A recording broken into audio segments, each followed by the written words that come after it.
A service of KIBMradio.com, the Internet's home for an all-old-time radio.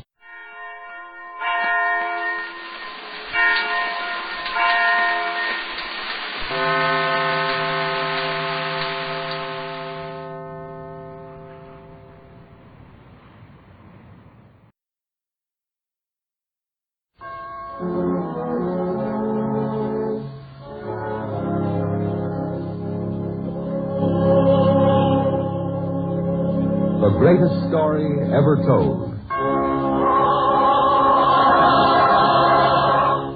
Presented by the United States Armed Forces Radio Service.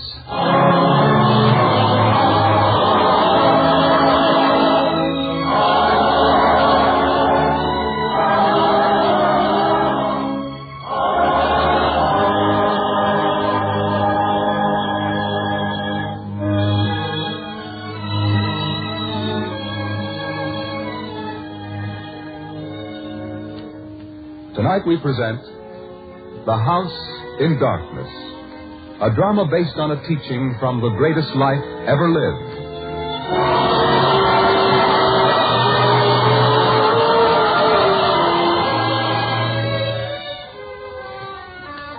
The dead of night, and nothing stirs in the town of Jezreel in Galilee.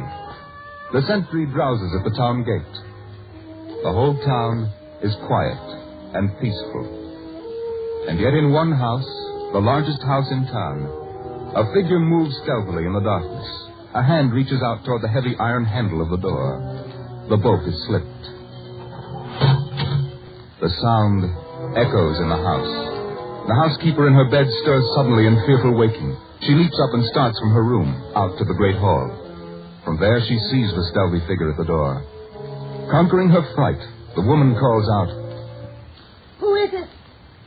Who's there? Speak, who are you? Who are you? What do you want in here?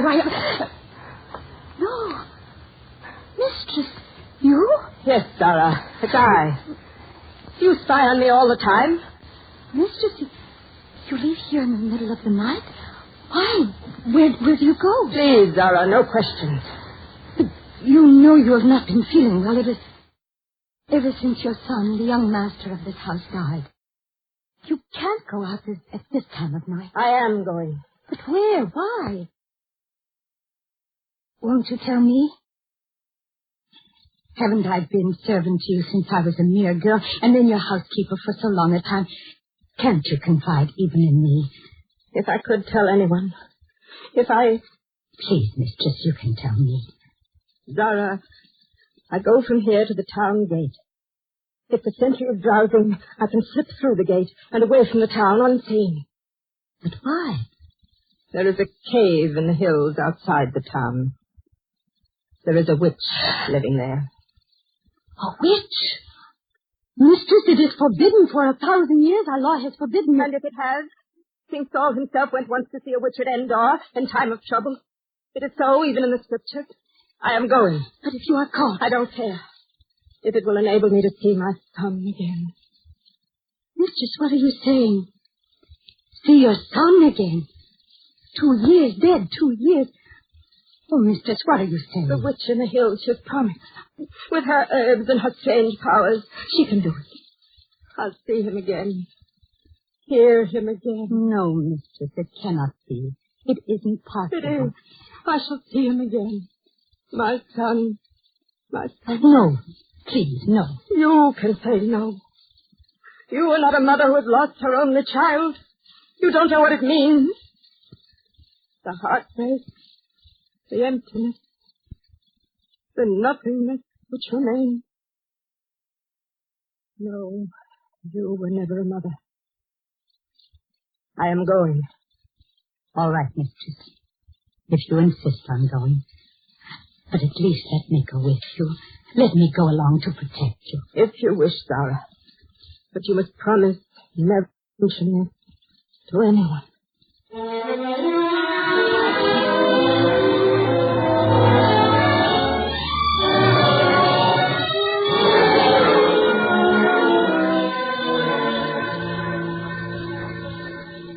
This is the cave, Zara. You will wait out here. Is it safe for you in there? You must wait here. I have promised her I would never bring anyone with me. All right, mistress. I will wait out here for you.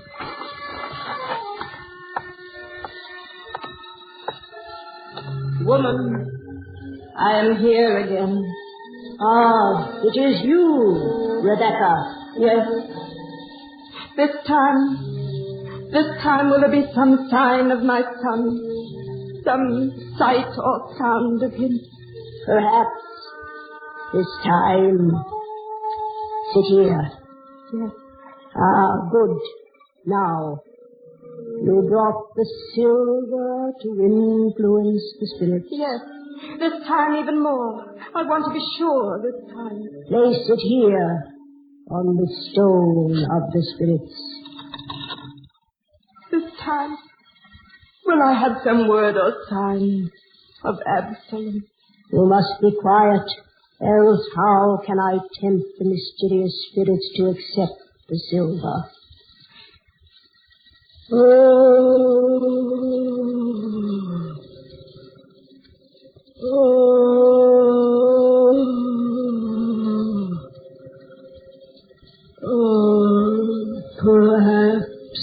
Perhaps this time I see. Wait, I must. No, not this time. Oh, but you said. I said I would try. This time word of him was closer than ever before. Next time it will be closer still. Soon. So you must come here again. Night after next. Yes. Tonight there was some disturbing thing. You will come here again and bring more silver. Promise? Yes, I promise. Anything at all to see my son again.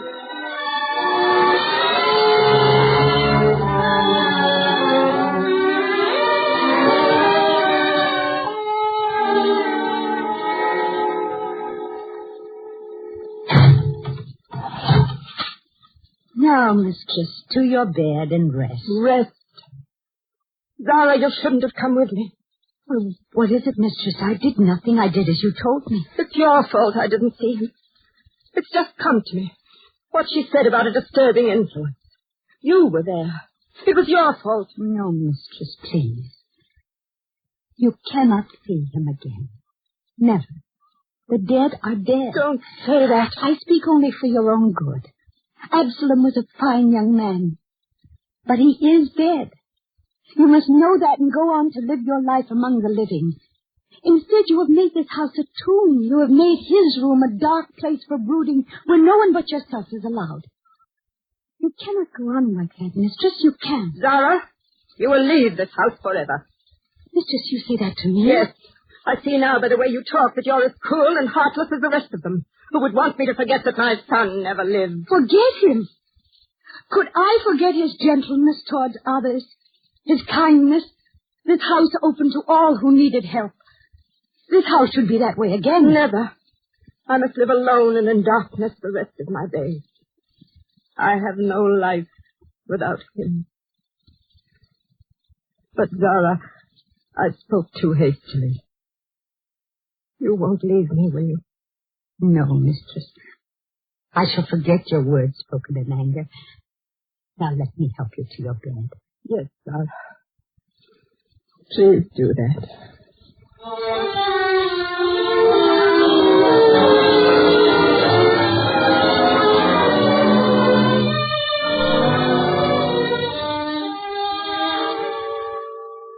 Zara? Zara? Zara, where are you? Mistress, did I hear you call? Yes. Where have you been all day? Wait, don't you remember? This is the day I spoke of, when I was to go to hear the master. You said that I could. Oh, yes. Yes, I remember. Well, did you see him? Hear him? Yes, mistress, I did. And what a wonderful sight it was. So many more people were there to hear him than ever before. And as he spoke to us, you could feel a peace and tranquility settle on everyone. The wrongdoers repentant, the overburdened uplifted. Even the mournful comforted. Zara, what are you trying to say?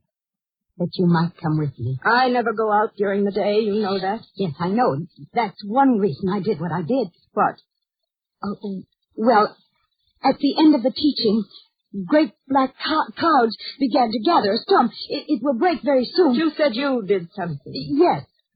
The Master and his close followers, the apostles, they have no place of shelter traveling as they do from town to town. And with all the room we had here in this great empty house, I thought we could give them shelter against the storm this night.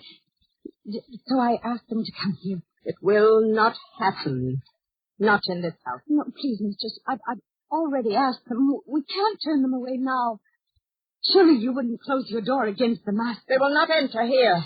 Please, mistress, I will give up my food and my place. There will be voices of men. There will be lamps lit and feasting. They might even wander into his room. That can never be.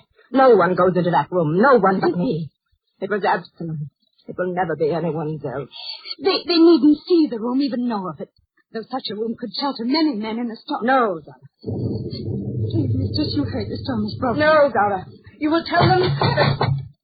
Let's hit the door now, please, mistress. No. Please, if I mean anything to you at all, do this just this once. Don't shame me so before the Master. Go, Zara. Tell them they shall not enter this house. Oh, mistress, if only you would... Go, Zara. Yes, I shall go.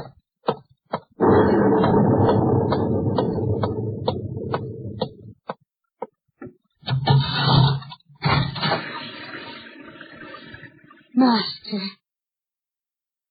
And Peter, John, Thomas. Yes, Zara, we're here. May we come in? Peter, My dear, what is it? Why do you cry? Oh, Master. How can I tell you of my shame at this moment?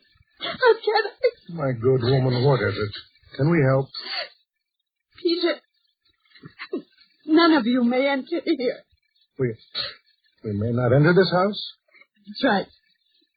And when I asked you, when I offered, I thought it would be possible. Thought it would be a good thing for my mistress, too. But she has forbidden me. And now you must wander the night with the rest. Please, woman, don't cry. This won't be the first night we've faced rain or cold. But the Master... Oh, Master, your cloak wet through. Master, if I could, I would throw wide the door. But it is forbidden me. Forbidden? By my mistress, a woman steeped in the mourning for her son, dead some 2 years. This house is like his tomb. No one is allowed here, no one. She has turned from the world, so the charity and the kindness that are in her hands to do, she does not. Master, even though she turns you away at this moment, she needs you more than anyone ever did. Master, surely you have some word to help this woman.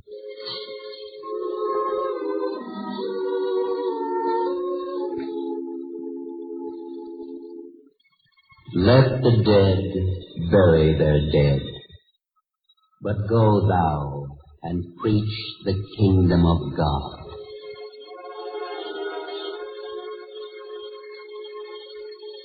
Yes, Master.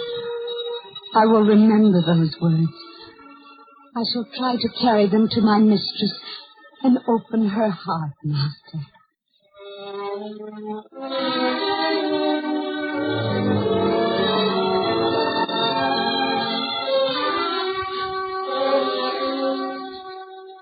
Well, Zara, why do you stand there and stare at me? You still haven't forgiven me for what I did, have you? It is not my place to forgive, mistress. Well, then don't stare at me that way. It's been almost a month since it happened anyhow. Yes, mistress. But there is something else. I do not want to hear the master's words again. No, mistress. This is something else. The serving woman, Miriam, of the household assignment, she is dead. Why do you bring me news of every death that happens in this town? Do you think it can make my grieving for my son less to know that others die, too? Well, it can't. I didn't mean to upset you, mistress. That's why I found it so difficult to mention. Miriam left a child. The child is without family now, so I thought that if you were to give me permission, I should take the child in to live here. A child? In this house? Why not, mistress? The laughter of a child would mean so much in this empty place. Wouldn't it, though? Mistress? The laughter of a child, intruding on my thoughts of my son. There will be no child in this house. But, mistress... Don't you see what could happen? That child wandering loose around here. She might even get into his room. She might even touch some of his things. But, mistress, if the child were kept to one room... No, I don't want her here. I don't even want to see her. And if you never did see her, if I were to take her into my room, she would eat with me in the kitchen. She would never be permitted to come into this part of the house. You will never even know that she is here. Well, if I never know. No. If she doesn't make a sound or do a thing to disturb me. No, never. All right. You may take her in, Zara. Oh, thank you, mistress. Thank you. You needn't thank me. Only make sure that the child and I never meet. That I never hear her. That's all.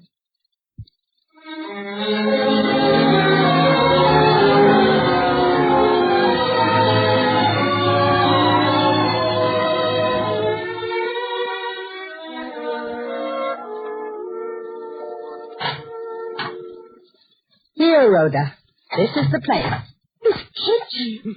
So much larger even than the one in Simon's house. Yes, this is a larger house. Oh, I would like to see the great hall. There must be room there for hundreds of people as feasting. Now, Rhoda, listen to me. You are never to go any further into this house than here. This kitchen and that room there, which is mine, and that's all. You must forget there is any more to this house. But why? You must forget it, else you'll have to leave here. You don't like me. You don't really want me here, do you? Oh, of course I like you, child. And I do want you here. But the mistress of this house, she's a bitter woman. And because she still mourns her son, she wrongs the whole world and everyone about her. I suffer. Even the master was made to wander the streets in a torrent of rain. Now you will suffer in a way, too. You must be restricted to these 2 rooms. A whole great empty house? Now, please, child, do as I say. Yes, sir. From now on, Rhoda, these 2 rooms shall be your home.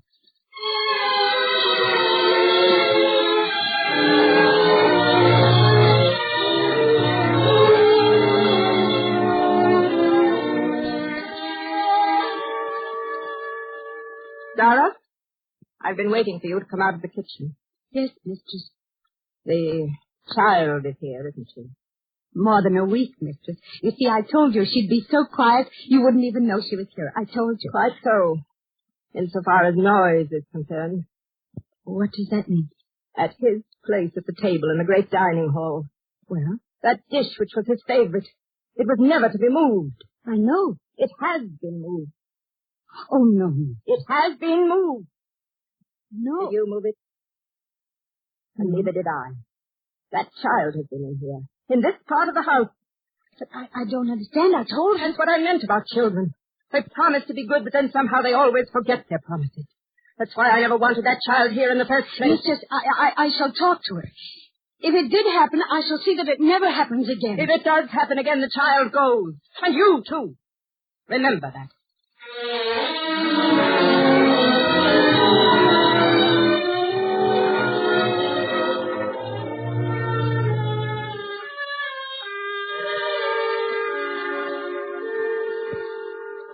And she said you must have been out there. Must have touched that dish that was her son's favorite. Now tell me, Rhoda, did you? Did you?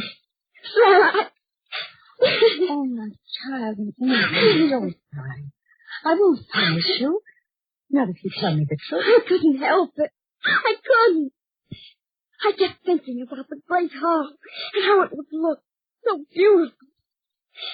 And the more I thought about it, the more it seemed a wonderful thing to see. Until I couldn't stand it any longer. I had to see it. I had to. And then you slipped into the room and saw the dish and touched it. Yes, Sarah. It was so nice. I just wanted to touch it. I did. Maybe I moved it, but only a little. Only a little. She has sat at that table every meal since her son died and kept her eyes on that dish all the time. She would notice even the slightest move. I'm sorry. I couldn't help it. Rhoda, it must never happen again. Never again. Else neither of us will have a home any longer. Do you understand?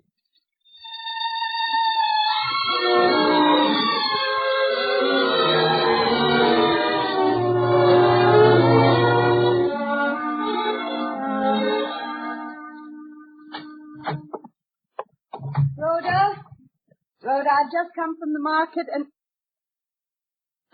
Rhoda? Are you in here? Rhoda! Oh, no, she hasn't. Not again. Oh, no. Rhoda! Dara? What is it? What's wrong? Mistress. What is it? Why do you look that way? Nothing. You called the child, didn't you? Yes, She isn't in there in the kitchen, is she? Mistress, please. She's come into this part of the house, hasn't she? She's done it again. Well, maybe not. Maybe she's outside playing in the arbor. Maybe The child's in here. You fear it, and you know it. But this time she's not in the great hall, for I was in there only a moment ago myself. She must be upstairs, in the other room. Maybe even in his room. Oh, no. I shall see at once. No, mistress, please don't. I am going up to see. No, mistress, no, please. Please, let me fetch her down here, please. No, Zara. Mistress, don't do it. Don't be angry with the child, please. I beg of you, don't do it, mistress. I shall see for myself. Heaven help that child if she's in that room. Now, I shall see. Mistress, no. Zara, you have your hand on my arm. Take your hand away. Yes. Now. So you are in here. And what is that you have in your hand? It's a toy. One of his playthings. I'm sorry. My son's room. His things. You have desecrated this place. Why? Why don't people leave me to my own sorrow? Why do they seek to reach into me and tear out my very heart? Why do... A child. Here in this room where he was a child. And weeping, too. Don't cry, child, don't cry. I can't help it. Please, I can't bear to hear the crying of children. Let's get out of here, out of this room. It's such a nice room. And the toys here are such nice toys. Is it wrong for children to play with? Oh, be quiet. What are toys for if not for children to play with? It isn't fair to keep them shut up in this dark, empty room. Child. Here. Look at me. Come, let me see your face. No, let me go. Look at me. And say what you said. Say it once more. What do you mean? Toys are for children to play with. And this room, look at it. Dark and empty. But it used to be bright and filled with laughter. The laughter of a happy child. How much better that was than this. Child. Yes? These toys. This one you held in your hand.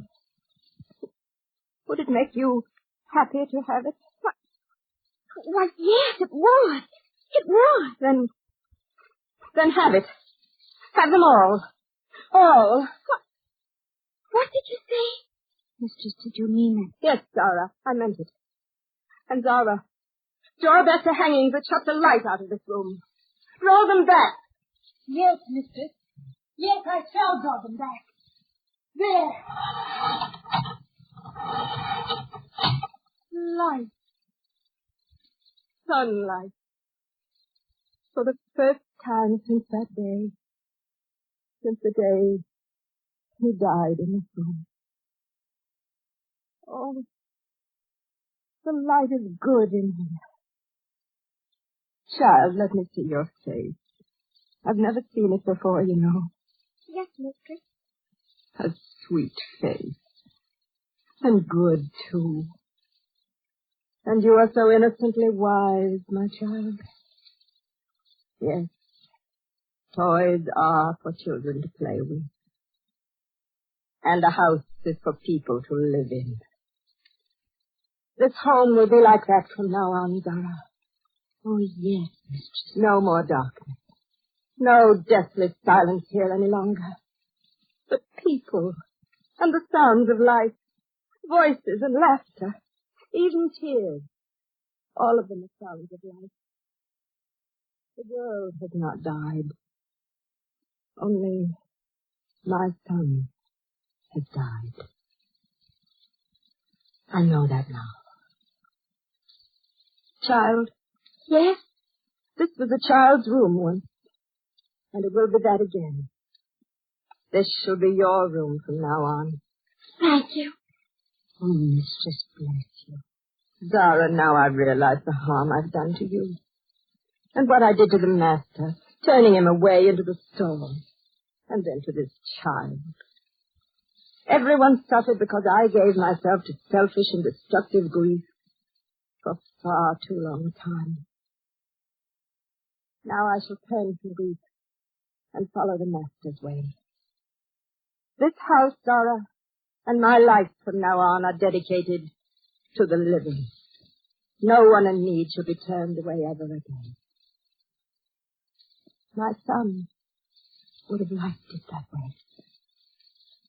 And that way I shall follow the master's words.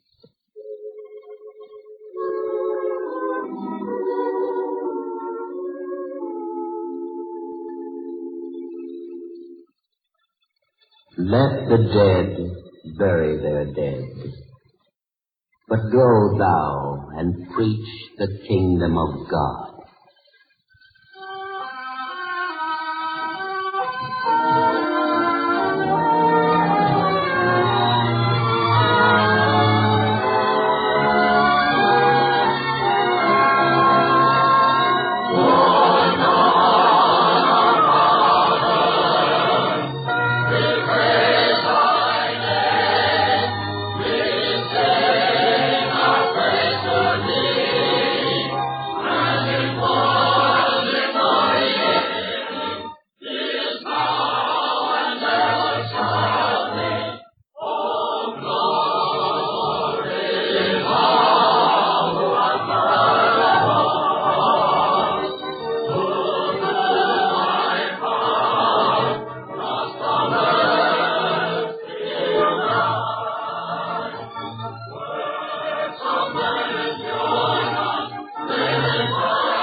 You have been listening to The House in Darkness, another episode in the greatest story ever told, from the greatest life ever lived.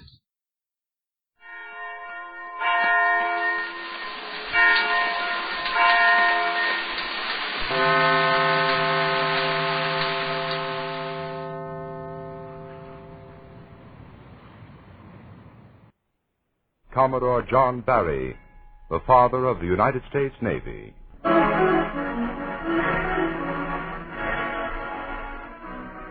My name is Asa Crawford.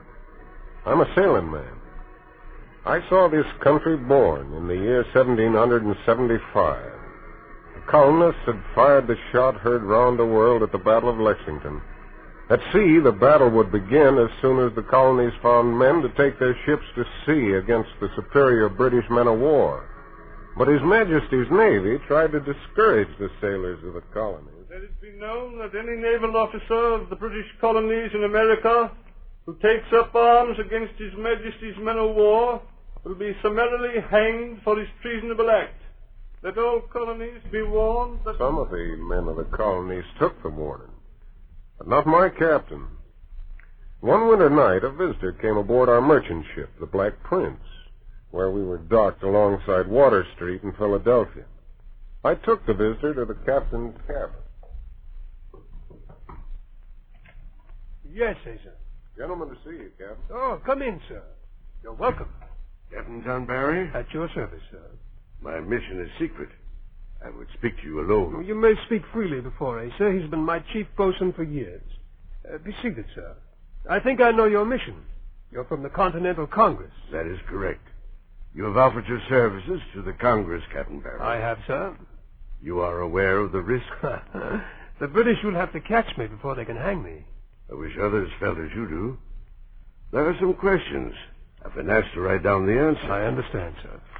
Your age, Captain Barry? I'm 30, half of that spent at sea. You are married? A widower, sir. Your occupation is captain of a merchant ship. Where were you born, Captain Barry? I was born in Ireland, but I've called Philadelphia my home from boyhood. Your religion? Catholic. To what country do you owe allegiance to? To none but the continental colonies of America. You espouse the revolt against England? With all my heart and ability. Excellent. Captain Barry, the Continental Congress accepts your offer of service and appoints you captain in her naval service. I am honored, sir. What ship do I sail? A converted merchant ship named after the Battle of Lexington. It is the first vessel purchased and armed by Congress. Sir, I am doubly honored. You will recruit your own crew and officers. When you are ready, orders will be sent to you. Captain Barry, as the first officer appointed by Congress, commanding the first fighting ship of the colonies, you will attract the undivided attention of the British Navy to your capture and death.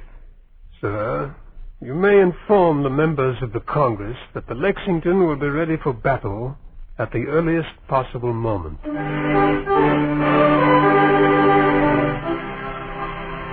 As chief bosun, I helped Captain Barry round up his crew. That was easy.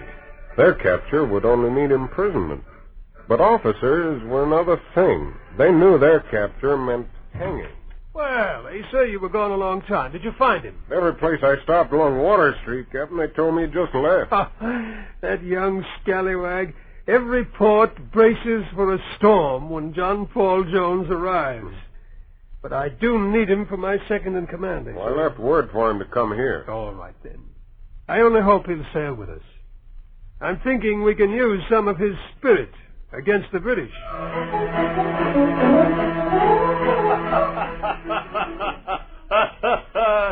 So you've heard of my spree already, Captain Barry.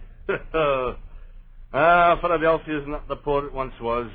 You'd think they'd never before seen a sailor on leave. Well, the war has changed many things. Does war change a man's nature? It does not. Hasn't changed you. Yeah, it's a strange thing, John Barry. By birthright, I should be a sober Scot, and you a wild Irishman. You suppose the good people above mixed us about in the cradle? Well, enough of your guessing games, man. Come now. I offer you second in command on my ship. I can accept. Oh, well, it's not like you to pass up a scrap. Oh, well, there's a fight. You'll find John Paul Jones. Then sail with us on the Lexington. No, it's too late. Like you, John Barry, have taken up arms for the colonies. Good. You have a ship of your own? No, not yet, but I'll soon be appointed a lieutenant. What ship? By a strange coincidence, your old ship, the Black Prince. She's now called the Alfred. But that's the ship Commodore Hopkins has taken over. Aye, I'm his second in command. And I'll tell you a secret, John Barry. I think this Esek Hopkins is not the sailor the Congress people believe he is. No, he won't last. And while I wish him no ill luck, still I do want a command of my own. Patience, lad. Since when has patience been a virtue of John Paul Jones? No, I mince no words, John Barry. I'm no pleased with my present rank. The rank's what opens the door to glory. Glory is not what we seek in this war. Show me the man who turns down a chance at glory. I'm not asking you to turn it down. If it results from fighting for freedom and justice, you deserve glory. I'd welcome it, too. But glory is empty, if sought for itself. Aye. Freedom and justice are worth fighting for. I'm no denying that. But men do seek glory for itself, and the results are the same. Seek glory and you accomplish freedom and justice. Not always. Personal ambition has been known to turn good men from the path of justice and freedom. I'll tell you a secret, John Barry. I've never known till now you were that type of man. What type is that? Oh, take no offense, Captain. But I've seen men like you, men who want no credit, to do the job because it must be done. They're the backbone of every organization. Well, what's wrong with that, man? Only this. When the men over you find it out, They'll use you for every dirty job they've got. If you're no careful, others will get the glory and you'll be forgotten. That may be, but as long as the war is won, what does it matter? We put to sea the night our ship's complement was filled. There was a good breeze, caught our sails and drove us through the darkness down the Delaware to the open sea. As we neared the bay, Captain Barry came to the quarterdeck where I'd taken the wheel. All quiet, Asa? Aye, Captain. All the ship's lights out? I warned the men they'd get bread and water for a month if they showed a light. They're more likely to get a broadside from the British. The Roebuck is out there somewhere, waiting for us. We don't stand a chance against a man-of-war with our 14 guns. Lookouts are posted fore and aft. We'll see her before she does us. Wind's dropping. Yes, and I don't like it. We have to run. We need a stiff wind. The Roebuck's guns have a greater range than ours. Coming out to sea now. Well, keep a sharp lookout. Captain. There. A light. Oh, yes. Ah, that's the Roebuck. It's dead ahead, sir. Full right rudder, sir. Aye, sir. Very careless of the British to show a light. Either they didn't expect us so soon, or they're overconfident. Pretty close, sir. He may see us yet. Steady on your course. We can't turn back now. Who's that? Board lookout coming up, sir. Ship to starboard, Captain Barry. Keep your voice down. Aye, sir. Yes, I see it. Tell the men to lay low until we've passed the Roebuck. And take care you don't make any noise going down. Aye, sir. Easy now, sir. Aye, sir. We're directly opposite. I think we're going to make it. What's that? Fool of a lookout. He tripped on the scuff. We're in for it now. Ahoy there! What ship are you? They've heard us. Put the wind behind us, Caesar. We've got to run for it. Aye, Captain. Up ahoy! Come about, or we'll fire! We've got to fire, sir? No, Asa. They'll never see us in the dark. They have to up anchor and make sail. Keep to your course. The wind favored us that night. By morning we were safe. We'd lost the Roebuck. Our general orders were to engage any British ship we could handle, but it was our luck now to pick one of the biggest. Early one morning. Can you make her out, Asa? She's a British man-of-war, sir. Well, give me the glass. Ah, yes, I've seen that ship before. That's the Edward. Edward? Shall we run for it, sir? No. We'll prepare for battle, Asa. Battle it is, sir. All hands to the battle stations, Mr. Bailey. All hands clear the deck for action. All right, Captain. Let me know when you're ready to fire. Aye, sir. Man your guns. Get a move on that. Edward's heading into it, Captain Barry. Coming fast, sir. Stay on your course, Asa. Aye. When I give you the word, give a full right rudder and bring us broadside back. I want to get the first salvo. Mr. Bailey! Aye, sir. Let me know when you're ready. All man, guns manned and ready for action, Captain. We will give him our first broadside from port, then one from starboard. Aye, sir. Very good. We're within range, Captain Barry. Come on. Wait. Bring us a little closer. Just a little closer. Now then, Asa. Now, swing us broadside. Broadside. It is, sir. Mr. Bailey! Aye, sir. Bow and ready. Fire! We hit. Quick, Asa. Bring her about. We'll pretend a smaller target. Aye, sir. Steady. He's going to fire. We took that one over the bow, sir. No damage. Prepare for a broadside from starboard. Mr. Bailey! Aye, sir. What damage did we suffer? What is, Captain? Little damage. Prepare to fire from starboard. All the guns ready for action, Captain. Fire!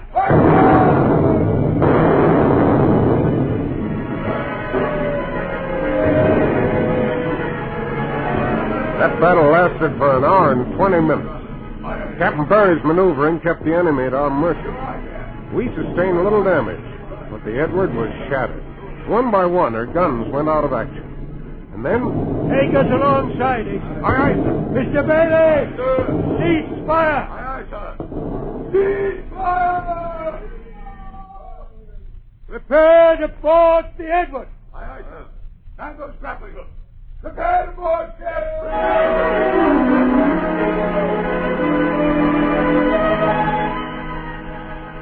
The crew of the Edward offered little resistance, and we quickly made them our prisoners. Captain Barry brought his first prize of war to Philadelphia. Seemed as if the whole city turned out to welcome us. Among the crowd was Lieutenant John Paul Jones. Man.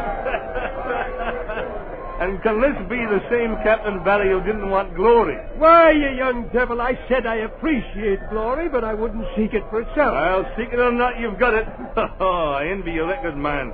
First officer appointed to the first vessel purchased by the Congress. You took the first Continental flag to victory. Under that flag, you captured the first British ship.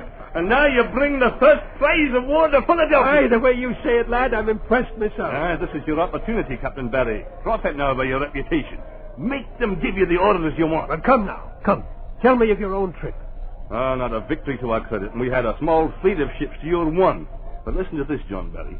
Congress is no pleased with the way Commodore Hopkins handled the expedition. It said they'll not reappoint him. Well, what about a command of your own? I'll get a ship soon. And you can bet your gold buttons I'll match your record yet, Captain Barry. John Paul Jones was not given a command until late in 1776. But then, as captain, he took his ship far into enemy waters and won himself a reputation for daring and gallantry in action. Meanwhile, Captain Barry was given a new ship, the powerful Effingham, 32 guns. We took over the day our orders were to arrive. Think of it, Asa. With this ship, we can face almost any vessel the enemy can put to sea. I said she's a fighting ship. We can take her to the shores of Britain. Well, I'm hoping those will be our orders. We should hear soon. That must be him now. Come in, sir. Come in. Well, we've been expecting you, sir. Your orders, Captain Barry. Thank you. You forgive my impatience in opening them now. We're anxious to get underway, sir. Why, but to follow these orders, we'd never leave the Delaware River. It is here you're most needed, Captain. Yes, but not even to go to sea. Captain Barry, I realize it must be a disappointment to you. Were I a sea captain, I too would prefer roaming the seas, seeking out the enemy. Then why not, sir? Our enemy is strongest here. No battles to make people talk, Captain Barry. No spectacular victories. But the enemy is moving supplies and ammunition for their land forces. You can do much to cut this supply line and save our army. I understand, sir. It's a thankless job, Captain Barry. We know we can entrust it to you. Why do you smile, Captain Barry? Forgive me, sir.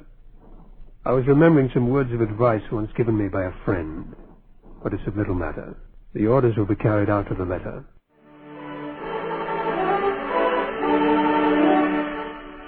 The following months, Captain John Barry did so much damage to the overwhelming force of enemy supply ships in the Delaware that he was personally commended by General George Washington. But then... Hey, sir. Give instructions to prepare to anchor and secure ship. Captain, you mean we're going to stay here? We've no place to go, sir. The way to the sea is blocked. I was afraid we'd be trapped in here. They say Washington's army is almost finished. Trapped at a place called Valley Ford. Yes, they're desperate. Hungry and cold. Seems to me we can do something more useful than stay here aboard a stranded ship. Oh, we're sailors. What do we know about soldiering? Well, I think I have a plan which might help. You go among the crew and ask for volunteers, Asa. This will be dangerous. Bring as many as you can to the wharf downstream. I'll make the arrangements.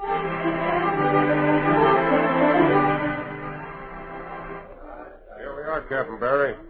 Whole crew volunteered. Lads, I thank you for coming. Now, this job isn't easy, but it's necessary. Follow me. There they are. The 4 boats. Climb in, lads, and man the oars. Well, these are rowboats, Captain Barry. The British fleet is in these waters. What can we do in rowboats? Well, maybe not much, Asa, but it's worth a try. Come on, lads. With a long pull ahead of us. Take turns at the oars and don't become separated.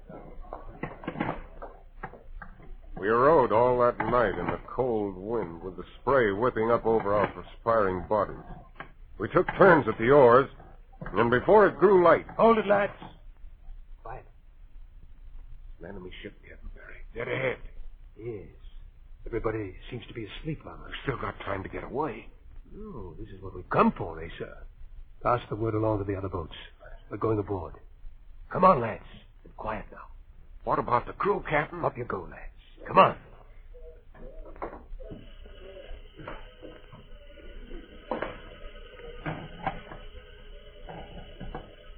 Captain, the ship's deserted. Take some of the men and go below, eh, sir?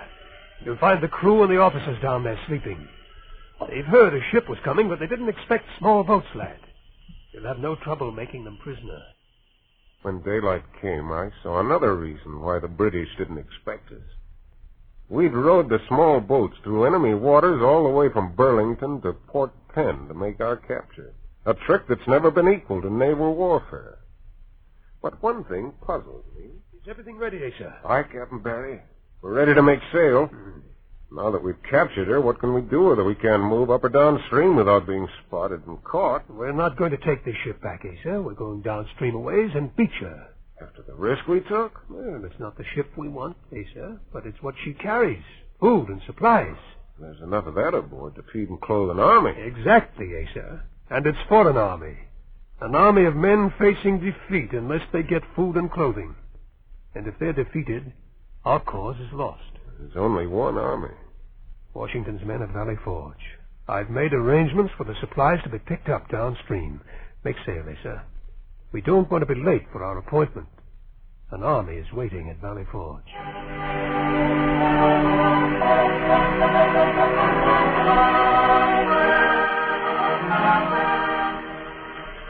Nobody's ever been able to say just how much feeding and clothing the hungry and half-naked troops at Valley Forge meant in the final outcome of the American Revolution.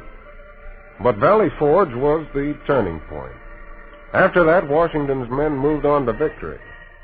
The British didn't take long to recognize Captain Barry's worth. Wasn't long after that, a messenger from the British Army, protected by a flag of truce, came to Captain Barry's headquarters at Burlington. Captain John Barry? I am. What's your message? Oh, sir, the message is private. Oh, I'll leave, Captain. Stay where you are, eh? So speak up, man. What's the message? I come from Sir William Howe, Commander-in-Chief of His Majesty's armies in the colony. Oh, yes. I recognize your insignia. What does he want of me? Sir, he offers you the sum of 20,000 guineas if you will take up arms for His Majesty's cause.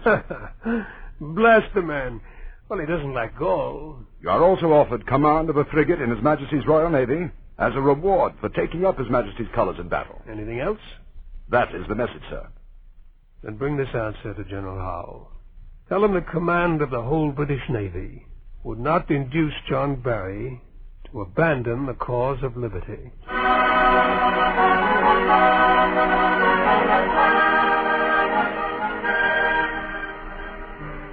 Captain Barry commanded a series of fighting ships. The Raleigh, which he was forced to beach after an battle with superior British forces.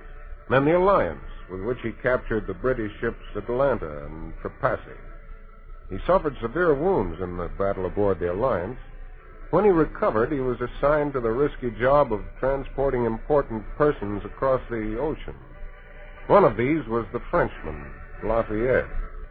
Between battles, Captain John Barry managed to find time to fall in love with and marry Sarah Austin, a Pennsylvania girl. During these years, John Paul Jones was building himself a reputation for daring at sea with a series of spectacular victories.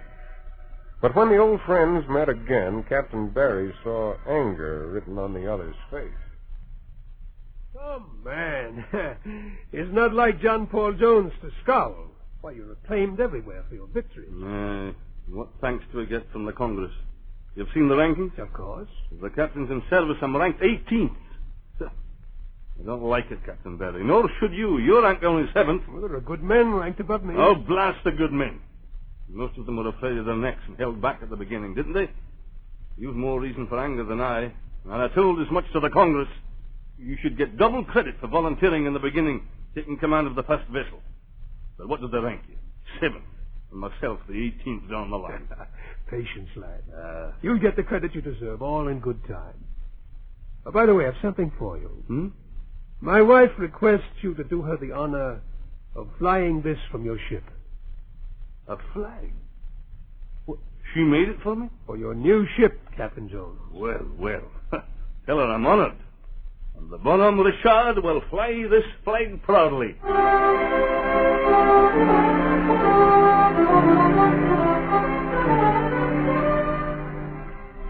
That flag, flying the mast of John Paul Jones' ship, was the first American flag saluted by a foreign power. With it, the bonhomme Richard went into battle in John Paul Jones' greatest victory. It was off Flamborough Head, England. He encountered the HMS Serapis, 60 guns to the 45 smaller guns of the bonhomme Richard. The battle was terrible in violence. And with his own vessel sinking under him, the gallant John Paul Jones was called upon by the British to surrender. He made his historic reply, "I've not yet begun to fight." And he went on to board and capture the British man-of-war. His own ship sank the following day. The moment I heard of Jones' victory, I went to Captain Barry. Yes, Asa, I've heard the news, but it doesn't surprise me. I expected no less from John Paul Jones. Oh, what about us, Captain Barry? When do we sail again? My sailing days are at an end, Asa. You're at an end? I've just received these official papers. After all we've been through? If it's action you crave, Asa, you'll better sign with another ship. Action? Well, didn't we have more action than any of them? Oh, maybe they weren't battles everybody heard about, but the jobs we got were more important than battles. Without them, we'd have lost the war. We did the jobs they gave us, Asa. Dirty jobs they were, too. What thanks do you get? Captain Jones was right. No. He was wrong, Asa. These are the papers I got this morning. Read them. Oh, yes, Captain. Captain Barry. Yes, Asa. It's true. No, I must be dreaming, Captain. It's a big job, Asa. Big? What could be bigger than commander of the whole American Navy? I'm afraid in the future, Asa, you'll have to address me as Commodore.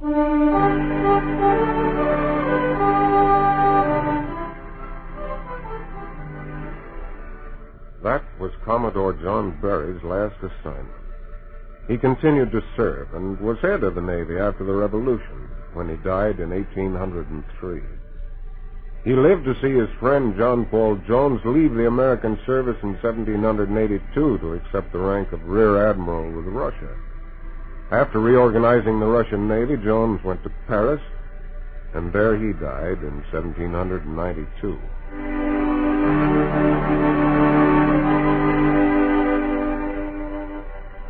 That is the story of two men who fought the American Revolution at sea. But history is a strange thing. To John Paul Jones, it brought quick recognition.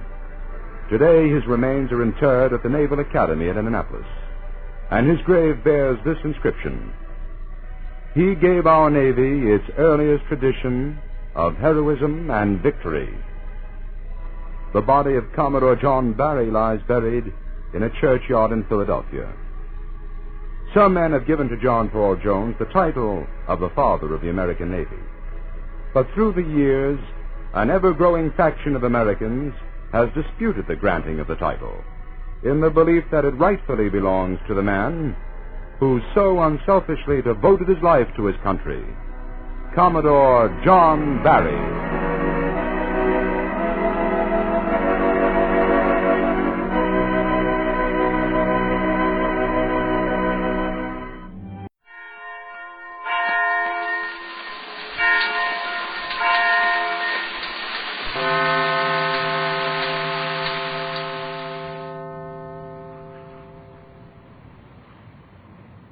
The story of St. John Capistr, conversion in prison.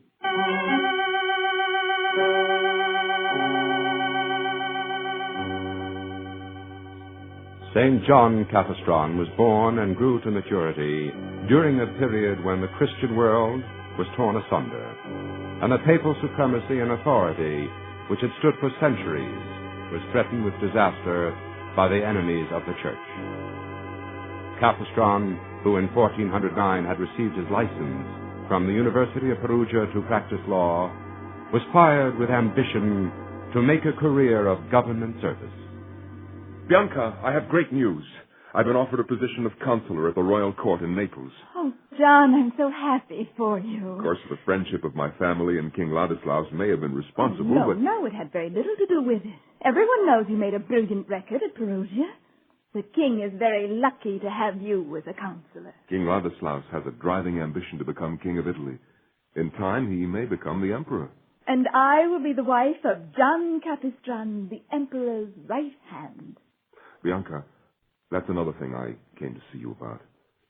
Perhaps it would be best to postpone our marriage. Oh. I'd like to have my doctorate in law as soon as possible, and that'll take a great deal of money.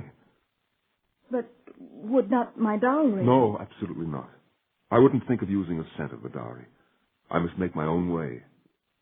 But you don't need the doctorate to practice law, do you? Well, no, I don't, but it's a great honor. It gives one position. Would it take long to earn it? Only a few years. But in Naples, you'll be so far away. I'll come to see you. Now write to you. I'll be a few steps up the ladder in a much better position to marry and give you the things in life you deserve. I'll be waiting for you. Here in San Valentino. Thank you, Bianca. You're so understanding. Now I'll have to hurry. I must arrange to be in Naples by the end of the week.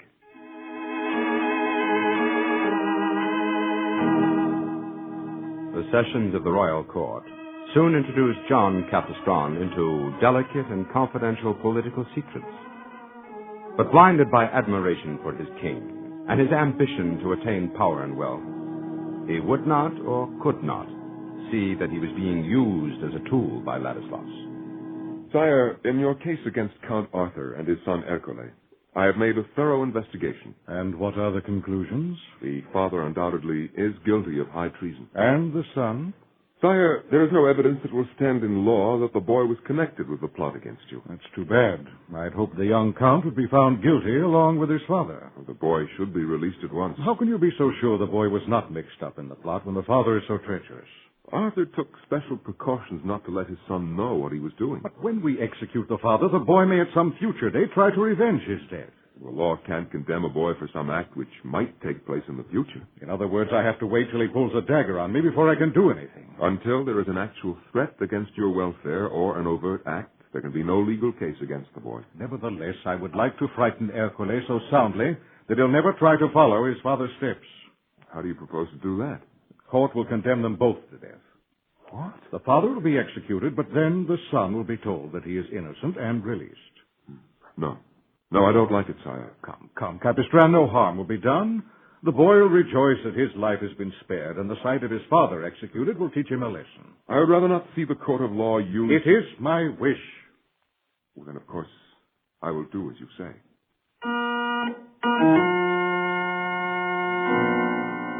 On February 14, 1410, Count Arthur was executed in the presence of his son. A few weeks later, King Ladislaus received John in his private chambers. John, what's the trouble? You look ill. I've just come from the hospital. Well, then you must return. Sire, it was not I who was ill. No, then what were you doing? Sire, I went there to see Ercole. He is dead. Then I'll not have to worry about him revenging his father. I feel as if I were responsible for his death. Nonsense. It was a mistake to force him to witness the execution of his father.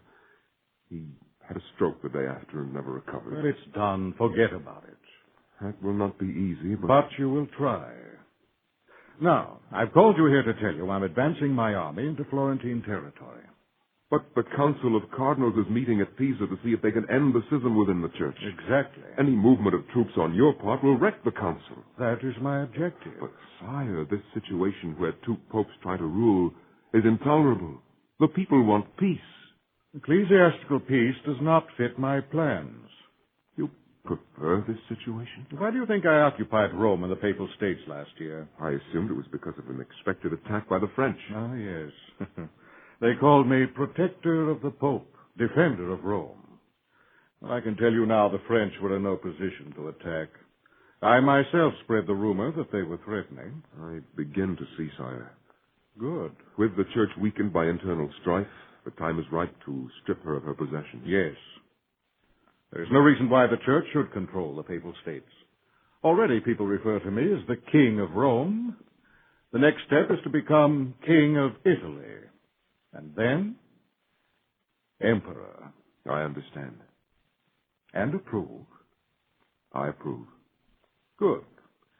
There'll be innumerable legal complications arising, and I want it to appear that I am always on the right side of the law. After this Florentine adventure, we will talk again. There'll be a promotion for you.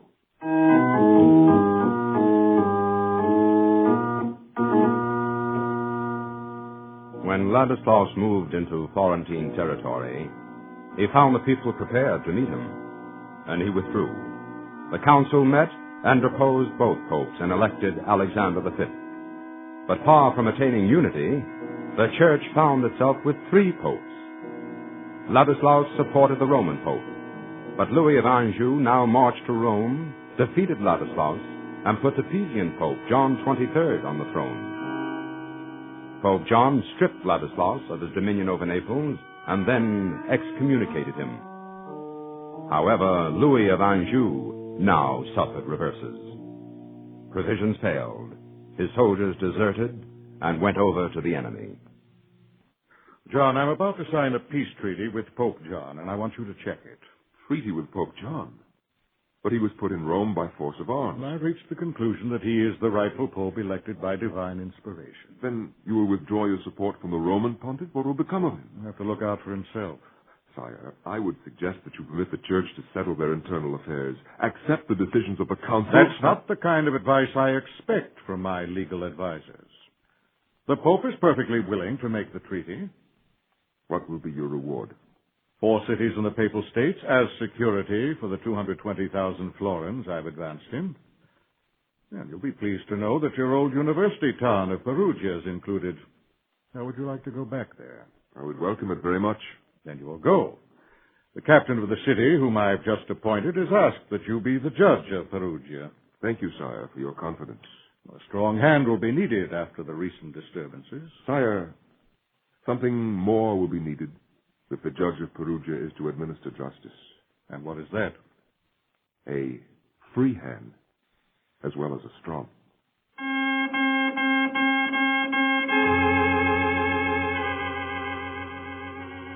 The people of Perugia liked the new judge.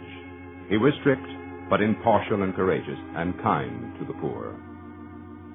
Capistr was aware of the plans of Ladislaus, now forging ahead to dominate all Italy. Soon, Ladislaus betrayed his confederate, Pope John XXIII, by invading the Papal States and forcing the Pope and his cardinals to flee to Florence for protection. Then suddenly, Ladislaus died. There was no fit successor, and troubles began at once. The captain fled from Perugia, and the people themselves elected Judge Capistr to take his place. Oh, John, it was a beautiful wedding. The people, the music, the gifts. Yes, Bianca, it was a beautiful wedding. What is it, John? You seem so preoccupied. On this, our wedding night? No, dear, it's nothing. Share your thoughts with me. I'm judge and captain of an important city. But you're not satisfied. I was loyal to my king. But there were times when I did things against my nature. Unfair things, you mean? And unjust.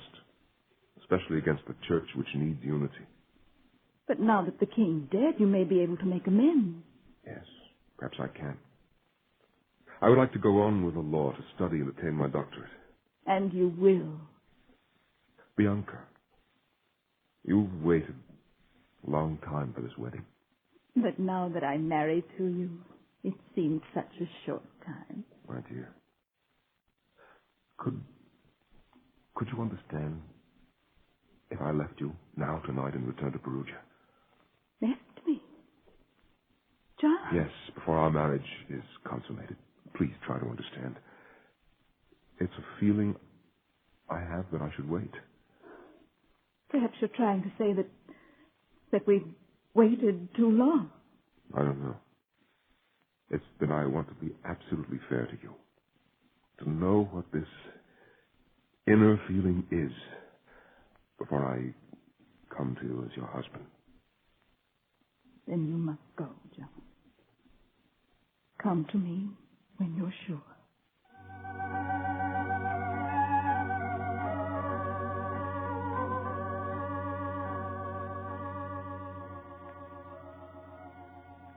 It was now 1415, and Judge Capistr was 30 years old. The schism within the church still existed, and the rival and ambitious kings and lords continued to use the schism to advance their own power. As Capistr was about to depart for his native city on an important visit, a high official was ushered into the room where Capistr was packing his trunk. Roberto. John, I come in haste from the meeting of citizens. Malatesta of Rimini is preparing to seize Perugia. Oh, yes, since the Council of Constance has deposed Pope John, he no doubt thinks the time is ripe to invade. You must stop him. Oh, no. I'm packing to go to Capistrano and raise the money for my doctorate of laws. John, you're the only man who can influence the Count. The freedom of our city is at stake. Roberto, do you realize how long I've waited? The high respect you enjoy with the citizens will vanish if you leave them. And if Perugia falls to Malatesta, you will no longer be a judge. I don't seem to have much choice.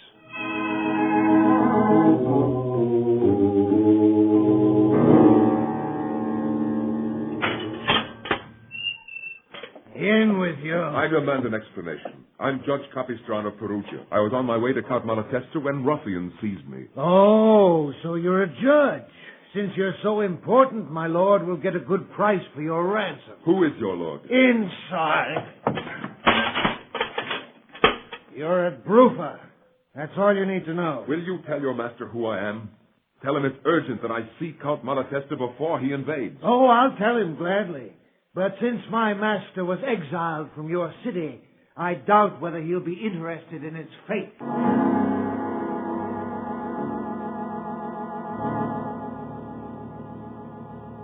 Convinced his life was in danger, Capistr planned an escape. He tore his bed linen and cloak into strips and lowered himself from a window. When he was about halfway down, he fell to the ground and suffered a broken hip. Next morning, he was found, taken back to prison and put in a dungeon, knee-deep in water and fastened with an iron chain around his waist. Yeah, let's see you escape now. Oh, send the doctor. I'm in terrible pain. My hip. Whose fault is that? No. Don't leave me like this. I'll die.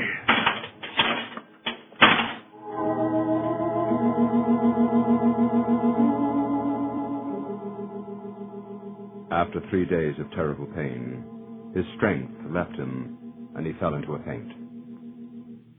Suddenly he was awakened.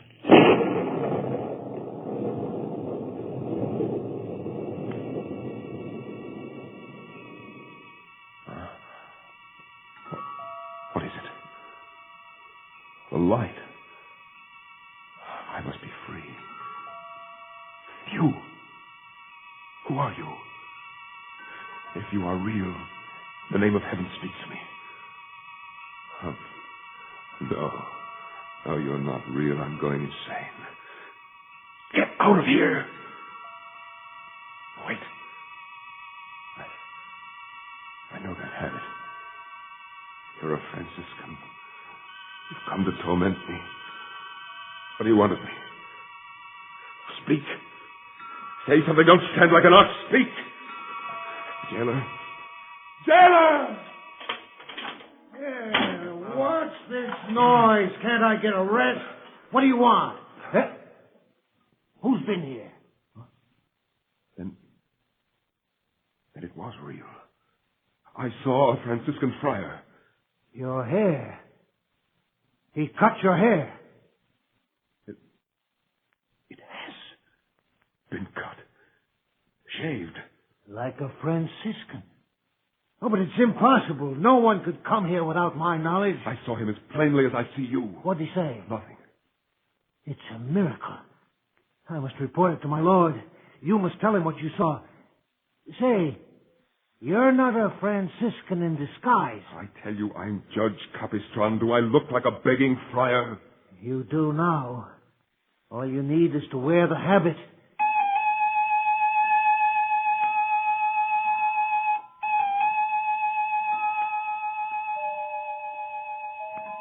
John's treatment became milder.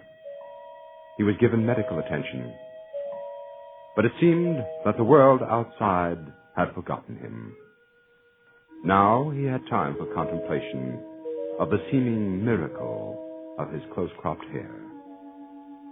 He regarded the visitation as an unmistakable hint that he should become a Franciscan.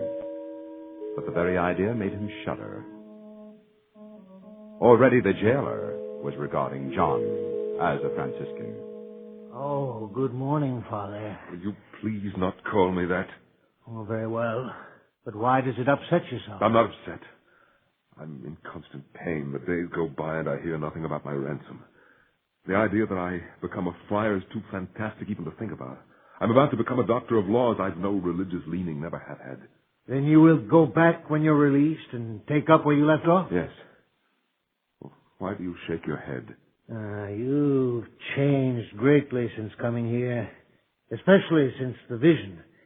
It worries you far more than you pretend. Oh, I'm sure it was but my imagination brought on by suffering.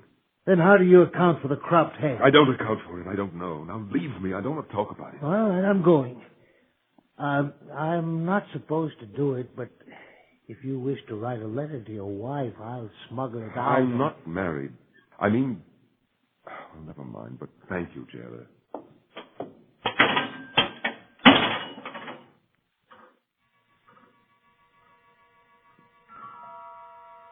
John Capistr. Who is it? Oh, it's you again. What do you want of me? Why are you so obstinate? You must know what you wish is impossible. I've sinned many times. To this day, I've never been to Holy Communion. God knows these things. All my life, I served my king, even when he was trying to destroy the authority of the church. That was to prepare you to serve God now. How? I'm prepared to do anything God demands of me. Leave everything and follow our Lord in the habit I wear.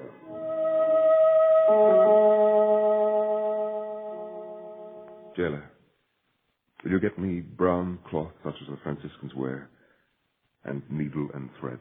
What are you going to do? Turn tailor? I wish to make a Franciscan habit to wear.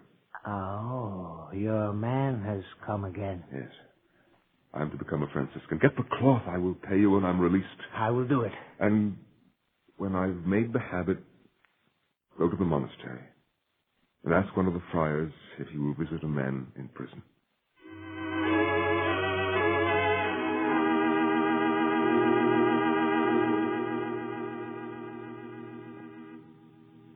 This way, Father. My eyes are not used to the dimness. Over here, Father. Ah? To what order does this habit belong? It's Franciscan. I made it myself. Why? You have no right to the habit? I must join your order. You, Judge Capistr, wish to become a Franciscan? As quickly as possible. Well, forgive me, but I find it hard to believe that one in your position... Father, when I entered this prison, becoming a friar was the thing furthest from my thoughts. I understand. You've been here long and you have suffered, and now... Father, I am not a disappointed man, seeking a refuge from the world in the church. I must become a Franciscan to serve God. I notice you say, must become. Yes. I received a summons from one of your order. What kind of a summons? On July 22nd, the Feast of Mary Magdalene, here in this cell, a member of your order appeared and directed me to join. I see. Then you cropped your hair and became as you are now. No. The first time the friar visited me, he said nothing. I reached out to touch him, but he vanished. When I felt my hair, it was cropped as you see it now. I can swear to it, Father. No one entered his cell. He had nothing with which to cut his hair. Signore, the life of a Franciscan is hard. You must give up all possessions, all ties with the world. You will have... I am not concerned with what I must give up. I tell you, I have no choice in the matter. I am but obeying the will of God. I tell you, when this vision first appeared, I beat my hands against the wall until they were covered with blood. I cried out, no, I'll never become a friar. It was no use. In the end, I surrendered. And now I tell you, in all humility, I must become a Franciscan. Signore, I am inclined to believe you. But there is only one thing that causes me to question it. What is that? You are married, and therefore could not enter the order. Yes, I am legally married. However, that marriage was never consummated. I left my bride on our wedding night. I could give no reason, but now I know that even then, something was directing my life toward this moment. Well, according to church law, marriage contracted but not consummated can be dissolved by one partner alone, on condition of entrance into a religious order. I've but little knowledge of church law. Certainly that was not in my mind when I left my bride. And yet, the most serious obstacle to entrance into the order has been met. Then you'll make the necessary arrangements. Yes. Jailer, tell the Count that if he will release the prisoner, I will remain in his cell as a hostage until his ransom is paid.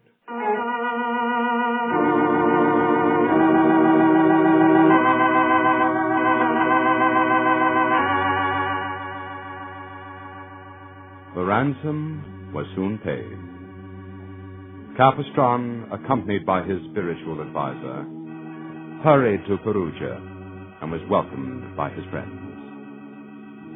Then he hurried to Capistrano to tell his wife of his unalterable resolution to become a Franciscan. His young wife made no objection, but announced that she would follow his example and remain a virgin. He then disposed of his property. Then came the public farewell. According to the custom of the time, he mounted backwards on a donkey, put on a fool's cap covered with the crimes with which he considered himself guilty, and rode out of town. His friends were ashamed. The urchins stoned him, and many in the crowd shouted he was a fool.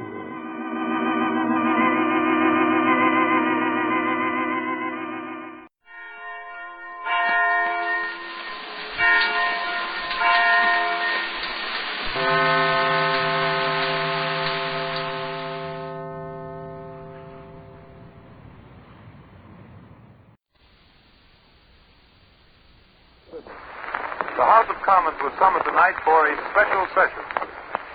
Tokyo, Monday. An emergency session of the Japanese cabinet was held at Premier Toyo's official residence at 5 p.m. Eastern Standard Time. Again, London. The Japanese embassy tonight burned secret documents and completed all arrangements to quit Britain immediately. London. Japanese naval forces have bombed British bases in the Pacific. It was announced officially late tonight. Keep tuned to this station for further developments.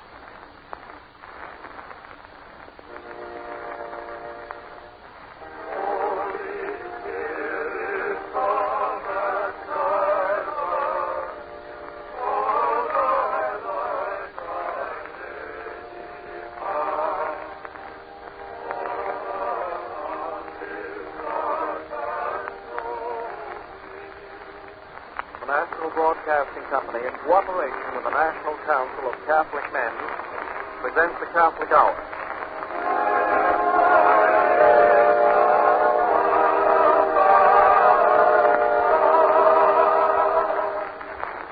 The Reverend James N. Gillis, the Paulist Father, editor of the Catholic World, will now deliver the sixth in his series of 7 addresses on what is wrong and how to set it right.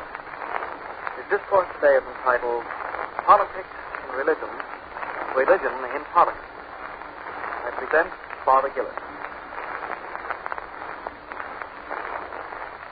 In almost every platform lecture, radio address, and after-dinner speech nowadays, in a more serious kind of magazine article, and in many books, occurs a statement or its equivalent: we live in a world of confusion. True. So obviously true that it seems silly to say it. But there are various kinds of confusion, and the most fundamental kind is seldom so much as mentioned. I mean, mental confusion. Confusion in the realm of reasoning. The prevalent political confusion and moral confusion would steer away promptly if men would only think straight.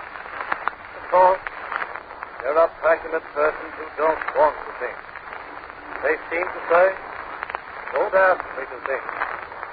Don't let me think. But most men would think if they could. The heart of man is generally in the right place. But his thinking apparatus is often, as the Russians say, Capistr, out of order. Dr. Nicholas Murray Butler made years ago a significant speech on the subject, Thinking as a Lost Art. Alexander Pope, 300 years ago, had put it in one of his unforgettable rhymed couplets: how few think justly of the thinking few. How many never think who think they do? And not 300, but 3,000 years earlier. The prophet Jeremiah said what the professor and the poet were to say, and said it more eloquently: desolation. All the world made desolate because no man thinketh. Enough of that. It's a tempting theme, but it's not now my purpose to develop it. Now, what I had in mind today is the fact that one evidence of lame and impotent thinking by most men is their instantaneous reaction to the title of this course: Religion in Politics, Politics in Religion. Keep those things apart, they say. Separate them, as day is separate from night. No, not that. For after all, there is a twilight in which night and day meet and mingle.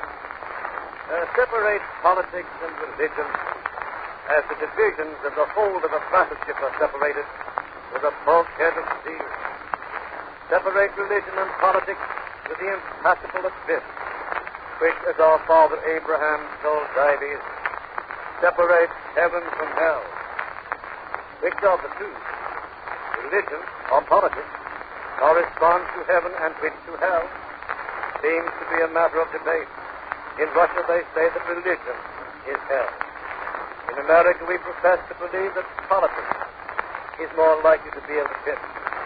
Oddly enough, both in the USSR and in the USA, there's a wide agreement that religion and politics must be kept as far apart as heaven and hell.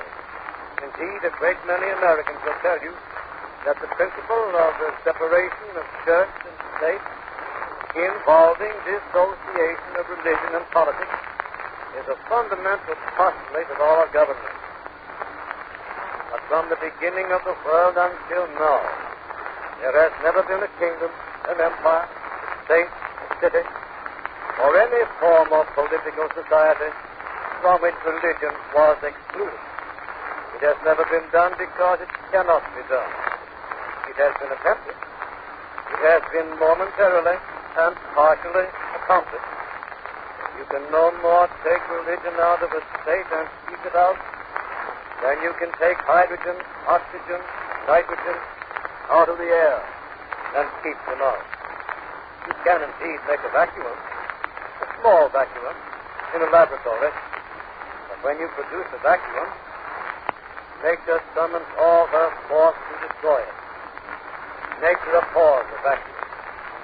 So, you may take religion out of a state But nature, human nature, will put it back again. The maddest and wildest of all psychological blunders is to imagine that religion is something unnatural, imposed upon man by priestcraft, and that therefore it must be kept out of the more important affairs of men. Nonsense. Some atheistic tyrants old enough and strong enough to kill all priests and lay all temples of religion flat to the ground, with not a stone upon a stone, religion would again sprout from the earth, and the grass and the grain and the flowers grow again on a battlefield that has been made a desert by shot and shell and poison gas. Religion comes down from above, but also it comes out of the soil, out of the blood and bone of man, out of his heart and mind and soul. Take religion out of human life, it would have the same effect as taking the elements of the atmosphere out of the atmosphere. From time to time, certain fanatics, scientific and fanatics, or religious fanatics, one kind is as bad as the other, tell us that on a certain date a comet on its way to Earth will burn out the atmosphere that envelops this globe. The catastrophe is always going to happen. It never does happen. God doesn't let it happen. But if the atmosphere of chemical elements in which the body of man lives was suddenly burned away, it would not be so great a calamity as if the religious atmosphere necessary for the life of the human soul were to explode and vanish. Another mistake of the opponents of religion is that they recognize no distinction between good and bad, true religion and false religion. Atheists in general reject all religion because some religion is vile. It's like rejecting all food because some food is poison. Or like the logic of the man who, reading that thousands of persons are killed by stepping on the cake and soap in the bathtub, resolved never again to use soap, and never to get into a tub. Like the logic of the man who argues that because the vast majority of people die in bed, one had better not go to bed. Silly? Sure. No sillier than a great deal of what passes for thinking in these irrational times. Have you not met persons, for example, who don't go to church because they say that some who go to church are hypocrites? I don't make my Easter duty, said one man to me, big man in the business world, because the last time I went to Holy Communion, I saw at the altar rail people who owe me money and don't pay. Logic is that of the Chinaman who commits suicide on the doorstep of the one who has done him a wrong. I've also met college students who gave up religion because they had read in H.G. Wells of Grant Allen or in James G. Fraser that savages believe in a savage God. But does any church ask a civilized man to believe in a savage God? Is there not a civilized God for civilized people? If they don't like the God of a savage, mumbo-jumbo, or for that matter, they don't like the top-hat God, the rose-top death God, the swivel-chair God in green pastures, what about the God of St. Thomas Aquinas, or of St. Augustine, or of Cardinal Newman? What about the God of Jesus Christ? But I say the silliest reasoning, the craziest logic, seems to suffice the man who doesn't want to go to church. And it does the man who doesn't want to take a bath or go to bed. In getting rid of God, the atheists, especially the Soviet atheists in Moscow, take a God of the people, or as they say, the proletariat. But the people can be just as cruel as any fabulous God. The people, sir, is a great beast, said Alexander Hamilton. Great beast indeed. Great monster. Like the people in the courtyard of the Praetorium of Pilate, who howled like maniacs for the release of a murderer and for the crucifixion of Jesus Christ. Shall we therefore say that the people, all the time, is a great beast? Where will such wild logic lead us? Now, my friends, I'm no professional in politics, still less a politician. But I think it only fair to say the science and the art of politics have been the victims of crooked thinking in the same way, if not to the same degree, religion has been victimized by crooked thinking. Some men, shall I say most men, when they say politics, have in mind degraded politics, debased, corrupted politics. Matter of fact, I have in this series of talks used the word in that sense, but only after explaining that I spoke not of politics, pure and simple, but of Machiavellian politics. Now, what is politics? Let's have a definition. Not a sarcastic definition, or a cynical, or a jocose definition, but venom aside and jesting aside, what is politics? Politics, says the dictionary, is the science which treats of the principles of civil government and the conduct of state affairs in the interest of peace, prosperity, and safety. And again, politics is that branch of ethics which deals with the relation and duties of state or social organizations. And evidently, there's nothing ignoble or debased or shameful about that kind of politics. Of course, you may find also in the dictionary secondary definitions of politics: partisanship, factional rivalry, intrigue, wire pulling, trickery. But it's a mistaken logic and an unfair procedure to lump good politics with bad and condemn all politics. In the national hymn of Great Britain, God Save the King, occur the lines addressed to God: confound their politics, frustrate their knavish tricks. Politics, somebody else's politics, it seems not only to rhyme with, but to be identified with tricks. There again, we have that fallacy. The fallacy of confusing good with bad and pure with corrupt. Politics is not only a branch of life, an indispensable requisite for the welfare of the human race. Were there no politics, there would be anarchy. American communists, when confronted with the cruelties of the Soviet state, sometimes explain that these cruelties are temporary, and that the time will come when the state can afford to dispense with cruelty, and that indeed the ultimate aim of communism is the abolition of the state. Oddly enough, same objective was visualized by Friedrich Nietzsche, the forerunner of Nazism. He held that all states and all governments are tyrants and must finally be done away with. When there is no state, there will indeed be no politics, no politicians.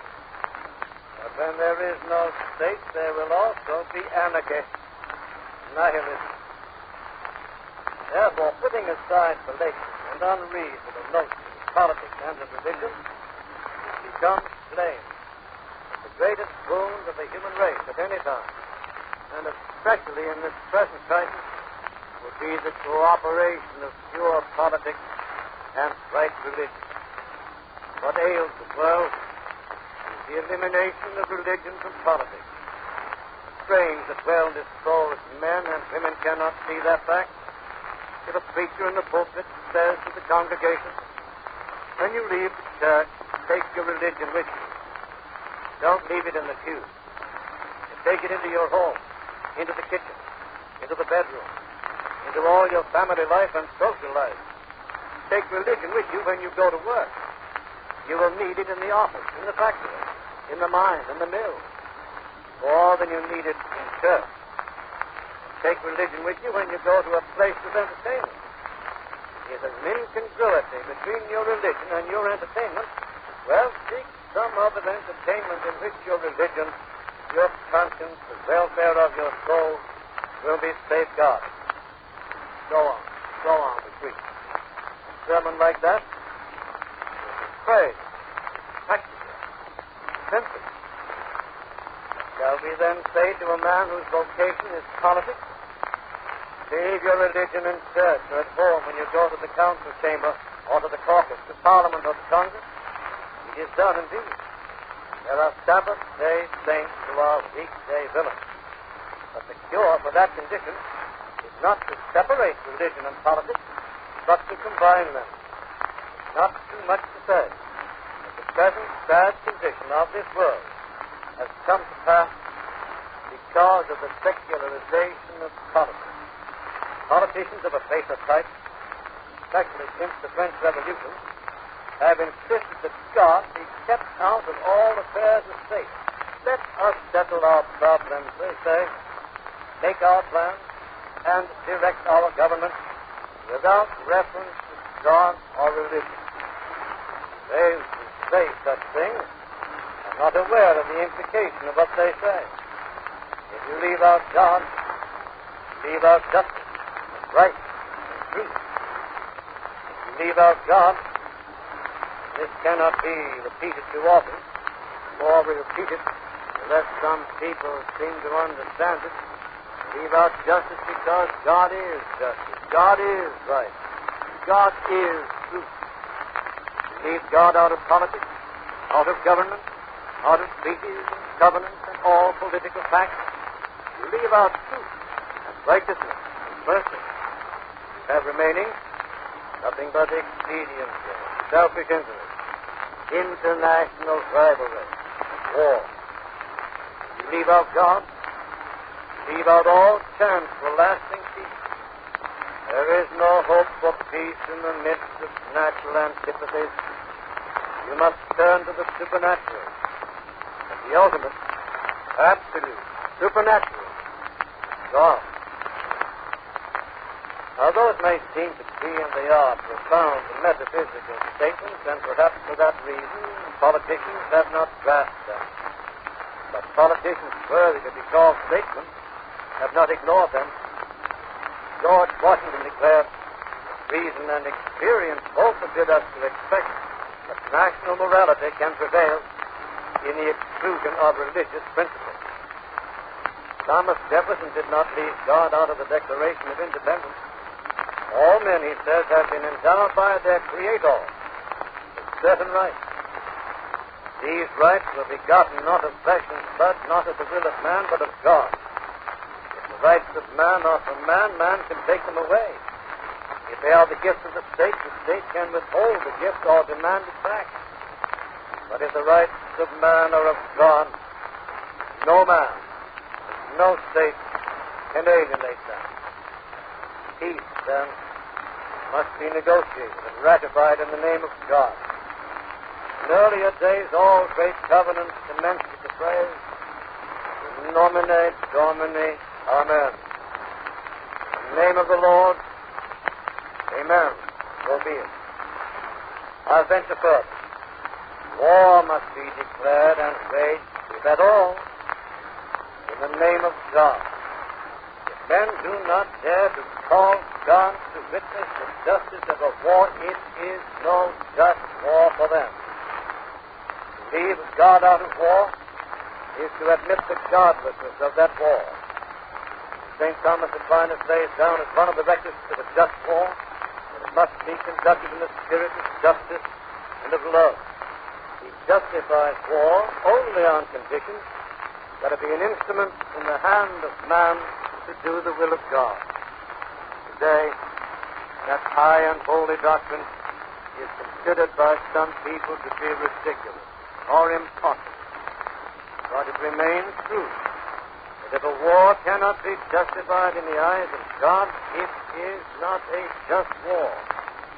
To declare war or to participate in war without reference to God is as sacrilegious as to attempt to conduct any political function without the sanction and the help of religion. Rudyard Kipling is not usually considered a religious-minded poet, but he did have a grand glimpse of the truth that war without God is a wicked war. So he sang, "The heathen heart that puts her trust in leaking tube and iron shard all valiant dust that builds on dust, and guarding calls not thee to guard. For frantic boast and foolish words, thy mercy on thy people, Lord.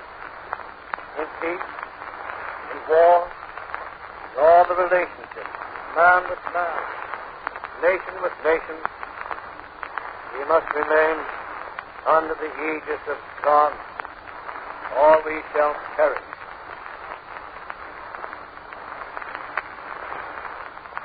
The address you have just heard was entitled Politics and Religion, Religion and Politics.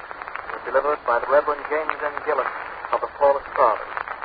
This was the sixth in Father Gillis' series of 7 addresses on what is wrong and how to set it right. A copy of this talk may be procured by writing to the National Council of Catholic Men, Washington, D.C., or to the station to which you are listening.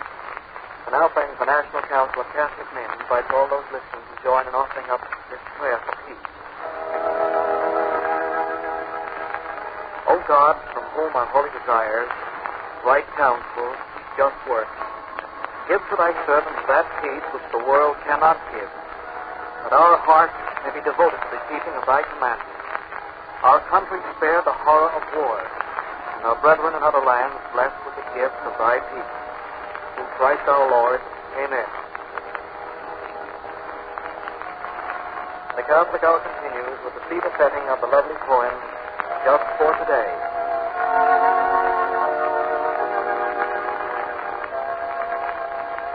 Lord, for tomorrow and its need, I do not pray. Keep me, my God, from stain, not sin, just for today. Let me but diligently work and do His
Next Sunday at this time, Father Gillis will conclude this series with an address entitled From Christ to Christ. Your announcer is John MacArthur.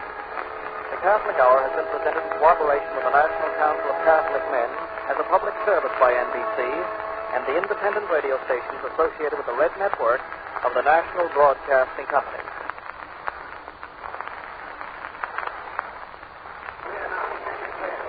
More late war bulletins from the NBC newsroom. Washington.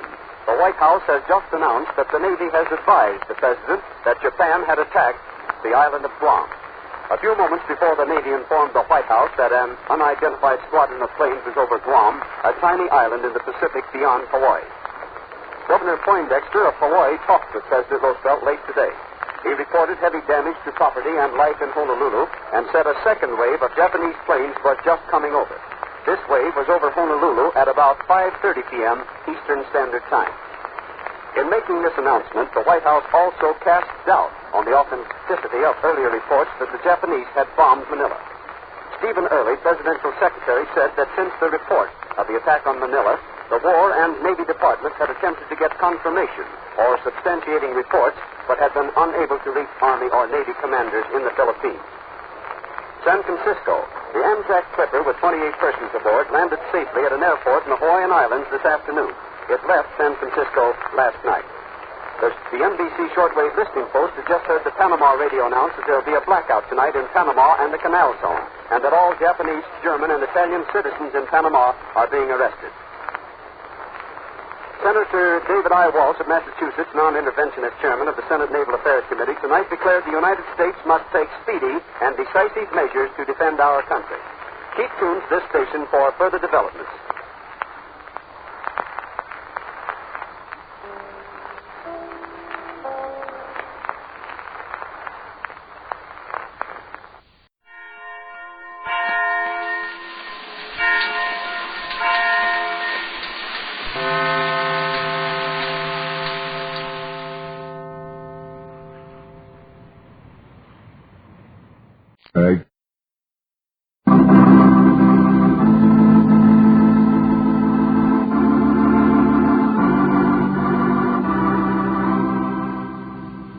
This is the Hour of St. Francis, featuring Patrick McGeehan as Jim Powers in his own story, which might also be yours.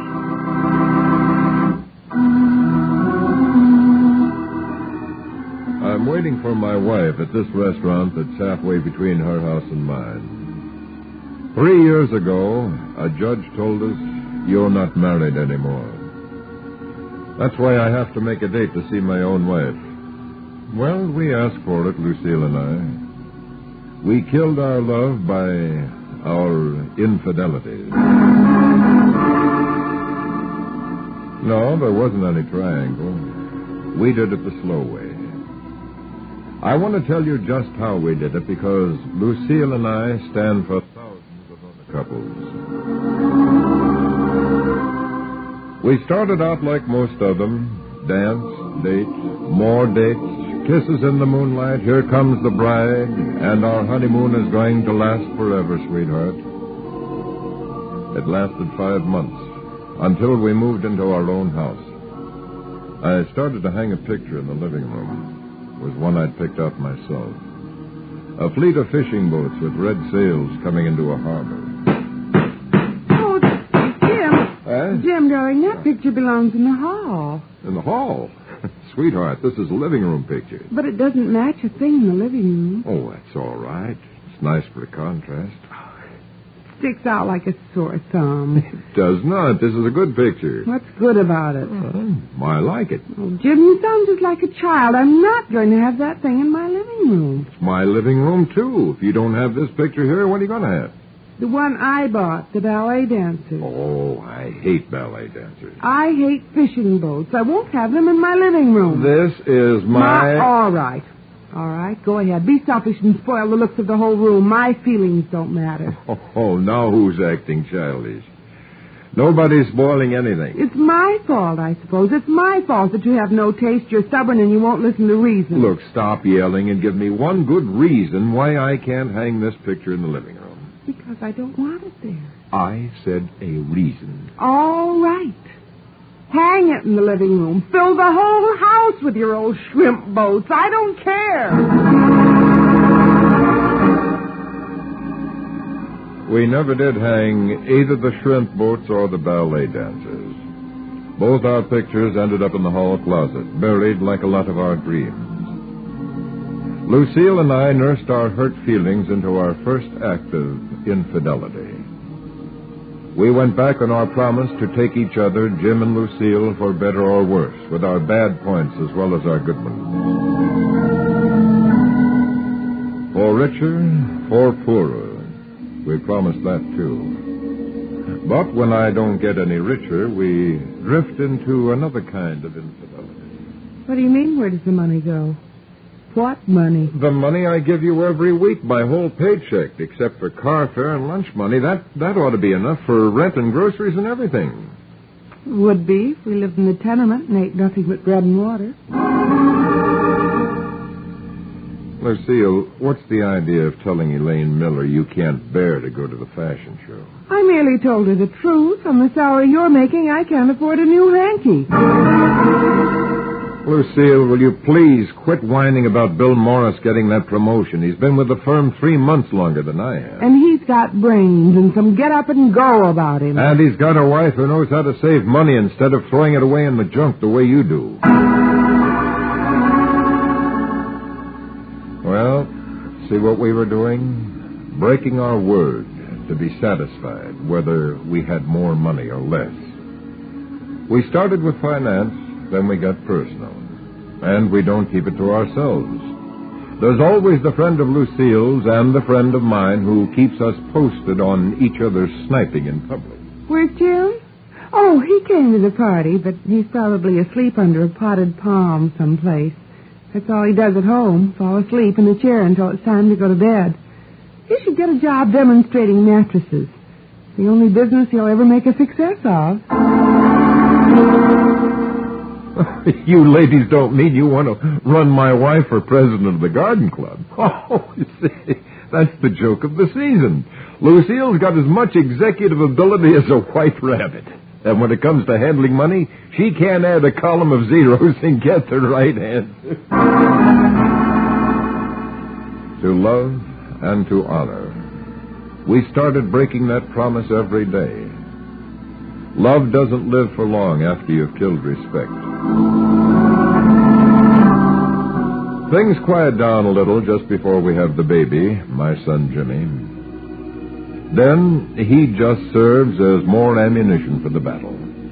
We fight about everything from his formula to the college he's going to. Jimmy's about 8 months old when I get what looks like a break. A chance to work late a couple of nights a week and pile up a lot of overtime. But Lucille and I managed to spoil that, too. I called your office 3 times last night and nobody answered. Thought you told me you were working late. Oh, maybe I stepped out for some coffee. It takes a whole hour to drink 1 cup of coffee. Lucille, why do you keep asking me where I was last night? You know I worked late Tuesdays. I drove by your office on the way home from the club meeting, and there wasn't a light in the place. You can't... All right. So maybe I worked down in the basement. You're getting paid for this overtime, aren't you? I never see any of those checks. You see my regular paycheck every week? That ought to be enough.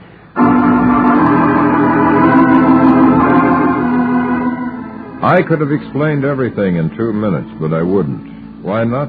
Oh, just to be stubborn. You see, I'd planned a surprise, and I was not going to let her spoil it. Then one night I came home around 10 to find her waiting at the door. We're going to have this out right now. Where have you been? So you don't believe I've been working overtime? There's no one in that building the night you say you're working. How dumb do you think I am? Well, whoever she is, she's welcome to you. She? Lucille, is that what you've been thinking? What do you expect? You thought I was unfaithful. If that's what you want to call it. I don't know why I should tell you this now. You've been down to the office. You should know the switchboard closes at 6 p.m. No calls in or out. The room I'm working in is in the back, and you can't see any lights from the street. And here's the reason why I didn't give you the checks. What are these? Receipts from a jewelry store. I'd almost finished paying on a ring for you. Oh, Jim, I'm sorry. Well, it's a little late for that.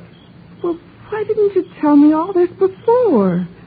You let me sit here and worry night after night. You just did it to be mean. You don't care anything about my feelings. You're the one who's been unfaithful. You wouldn't trust me. That's right. Go ahead and blame me. That's all you've ever done. Well, you listen to me, Jim Powers. I'm not going to stand for any more of your abuse. Well, I'm fed up, too. This doesn't. All right, if that's the way you feel about it. You can get your money back on that ring you were going to buy. And here's your wedding ring, too. If that's the way you want it. That's the way I want it.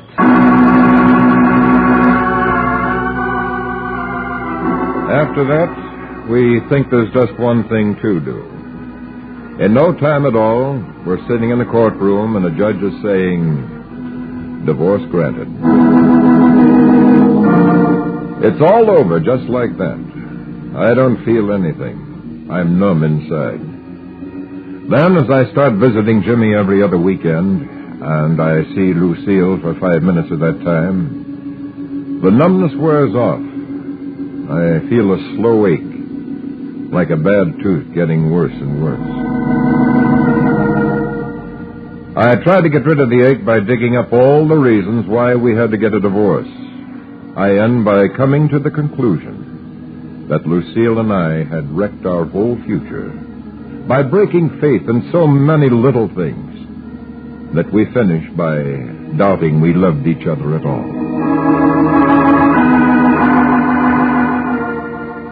I have 3 years of trying to live without a good reason. Then my luck changes, which means that God feels sorry for one of the biggest fools who ever breathed. He fixes things so my car breaks down one morning, and I have to ride a bus to work. I take a couple of drinks to fortify myself, as I'm getting in the habit of doing. On the bus, I sit next to a lady who sniffs and gives me a dirty look. She has an even dirtier look to throw at a fellow who gets on at the next stop. He's really loaded. Hey, buddy. You better sit down here. All right. Thanks, Mac. Hey, will you tell me when we get to Anaconda? Where? Anaconda Street. Oh. Where Anaconda School is. I gotta go see my little girl. Hey, mister, you better wait until Saturday. You can't see her during school hours. Well, it's the only time I can see her. She talks to me through the fence. My wife left me. She took my little girl. Oh, look, why don't you go visit her where she lives now? Well, my wife won't let me see my little girl no more. Says now I drink too much. Well, she could be right. I can see my little girl. Oh, how perfectly disgusting. He should be arrested for drunkenness. Lady, don't be too hard on it, please. Maybe he didn't drink before his wife left him. Of course, you'd stick up for him. You're drunk, too.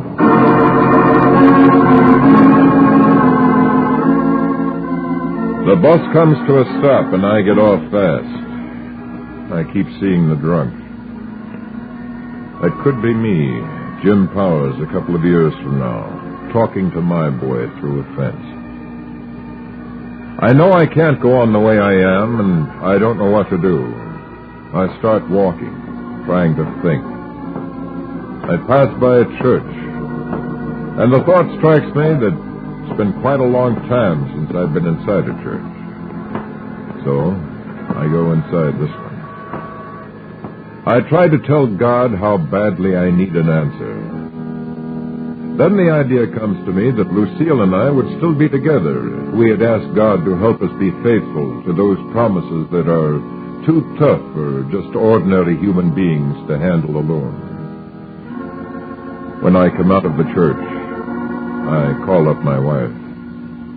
Oh, Jim, how are you? Fine. How are you? Fine. How's Jimmy? Oh, he's fine. Lucille. Yes? Lucille, I'd kind of like to talk to you. What about? Oh, a lot of things. Look, will you have dinner with me tonight? Well, all right, Jim.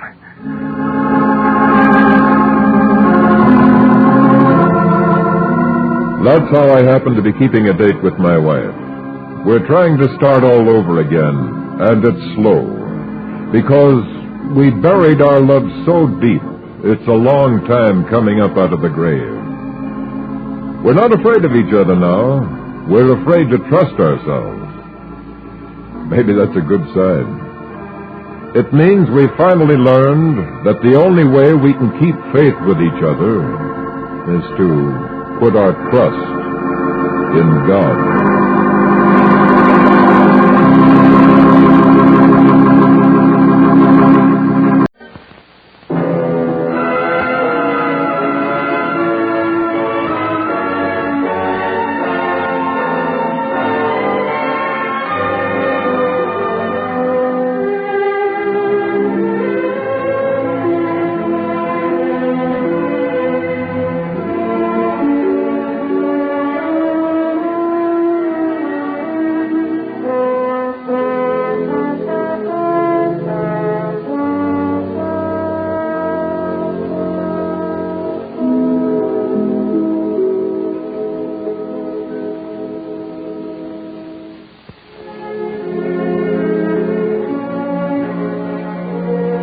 The city of Jerusalem, crowded at all times, filled to overflowing during the annual feasts of the Passover. Travelers from all the lands of Israel thronged to the great temple. The mighty courts resounded to the blaring ram's horn trumpets. The smoke of burning offerings ascended from the altars. It was to this same temple that 3 decades before, Joseph and Mary had brought the infant Jesus for the sacred rite of dedication. It was within these vast courtyards that in his boyhood he had impressed the scribes and the sages with his wisdom and understanding. Here he had returned in the early days of his earthly mission as an unheralded teacher, unknown except in his homeland of distant Galilee.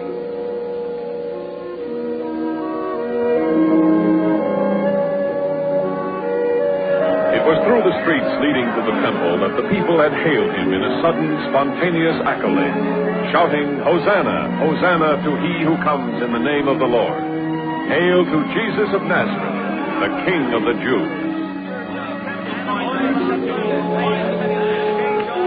And it was here that he had looked upon the outer courtyard, upon the vendors of sacrificial animals, the sellers of oils and incense, the changers of currency, and had turned away with tears in his eyes.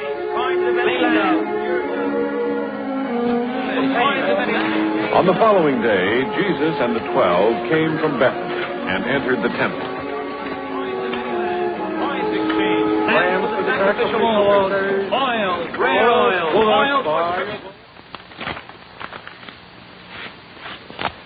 Have them copied, the Shufka, with the changes I authorized. Yes, Excellency. Excellency, my Lord Caiaphas, the Nazarene has returned. How many are with him? Only his closest disciples, 11 or 12. Where is he now? In the inner temple, praying.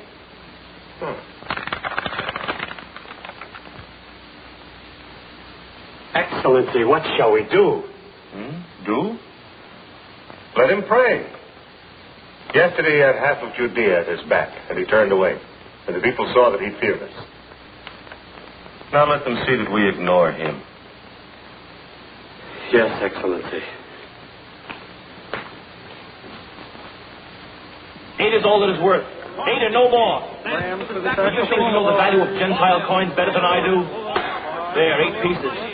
Take them or I'll call the gods. Only temple coins are acceptable. Coins of any exchange all money here. Coins are acceptable. Prayer oil. Exchange all money here. Almighty. Coins of any land. Coins exchanged. Lambs That's for the sacrifice of all. Oil, rare oil. Oil for tribute to the Almighty. Coins exchanged. Coins of any land. Only temple coins are accepted. Coins of any land. The people are curious, thoughtless, fickle. But remind them of the authority of the temple. Keep it ever before them.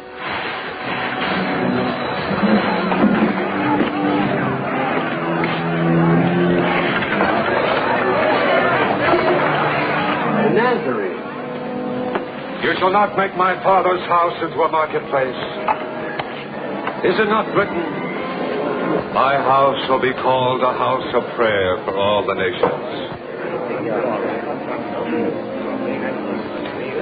But you have made it a den of robbers.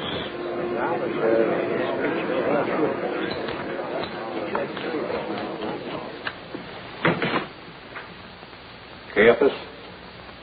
Here.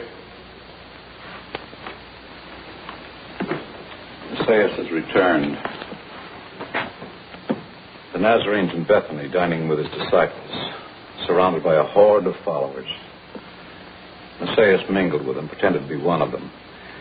He reports that they're saying that Jesus is a prophet, the son of David, the Messiah of Scripture.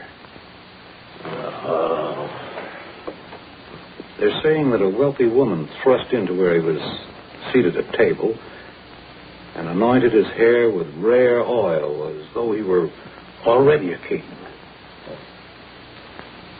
Do you think he'll lead a revolt against us? I think he has. Yesterday he entered the city to a thunder of cheers.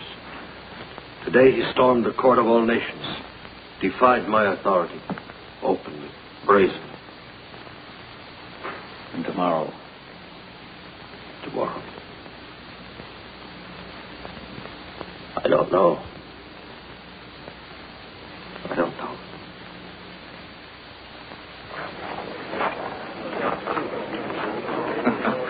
Well, they've changed things around since I was last here. Changed? Used to look like a stockyard. Bullocks and goats, sheep and pigeons for sacrifice. Money changers' tables over there. They were there until 3 days ago. New young teacher, a man from the north, drove them out single-handed. One man? One man. To be exact, that man, Jesus Bar Joseph from Nazareth in Galilee. You know he's a man of courage.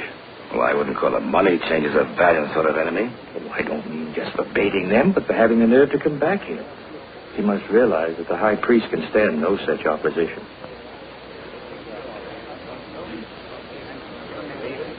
Uh-oh. What's wrong?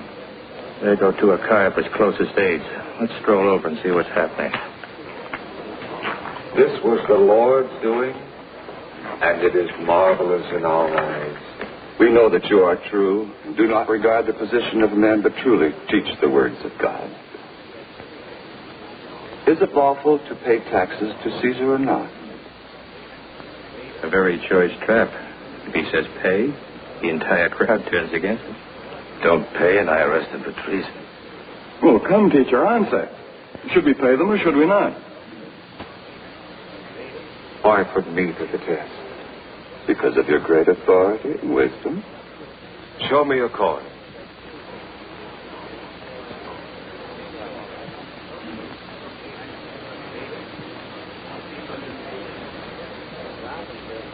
Whose likeness and inscription is on it? Why, Caesar's. Render unto Caesar the things that are Caesar's, and unto God the things that are God's.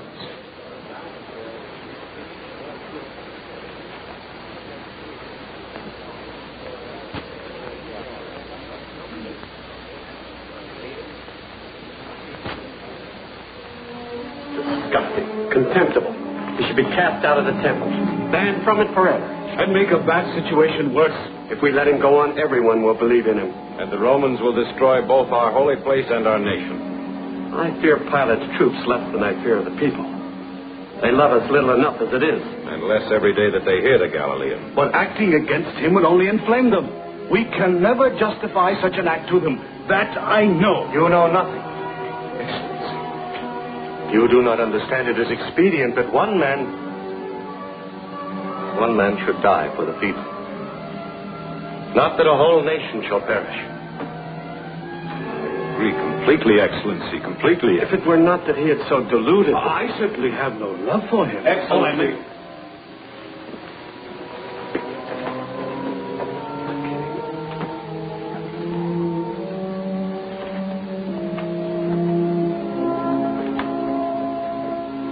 How is he called? Judas, Excellency. Judas Iscariot.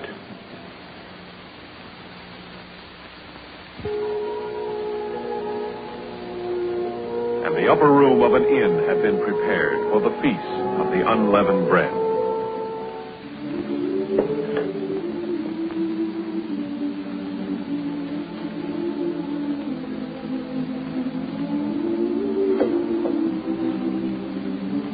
My children, I have earnestly desired to eat this Passover with you before I suffer. For I tell you, I shall never eat it again until it is fulfilled in the kingdom of God.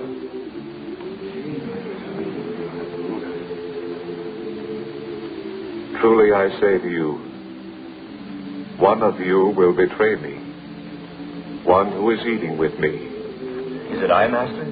Surely none of us. Betray you, Master. Who could it be, Master? Oh, no, Rabbi, it couldn't be. No, Master, no. It is one of the 12 who is dipping bread with me. For the Son of Man goes as it is written of him.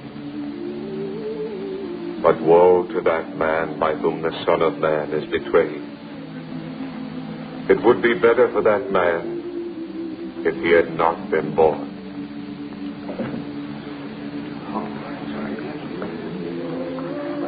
What you are going to do quickly.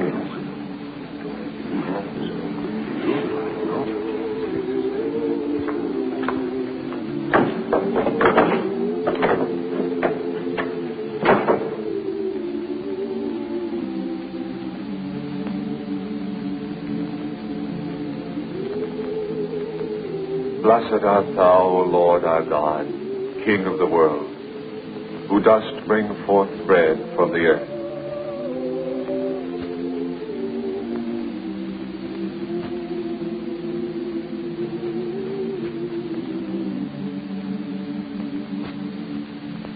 Take, eat. This is my body, which is broken for you. Do this in remembrance of me.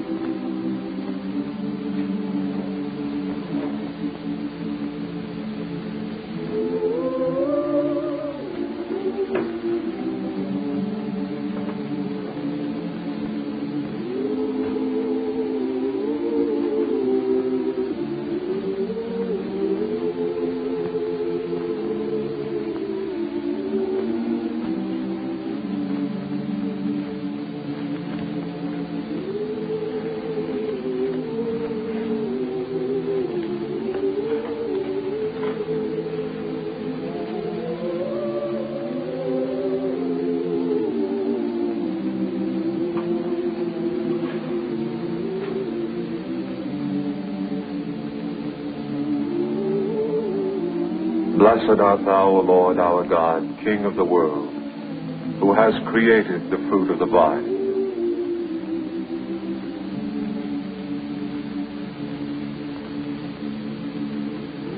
This cup is the new covenant in my blood, which is poured out for many for the forgiveness of sins. Do this as often as you drink it in remembrance of me.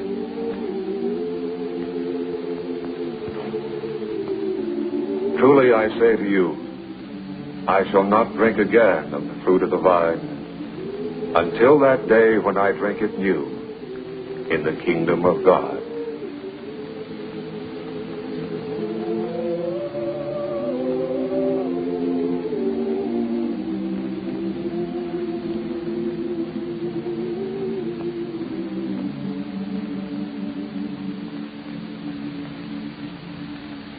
Little children, yet a little while I am with you.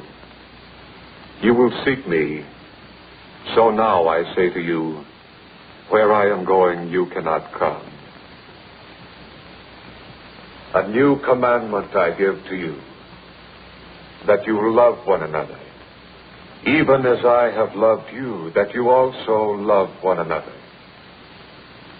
Lord, why cannot I follow you now? I will lay down my life for you.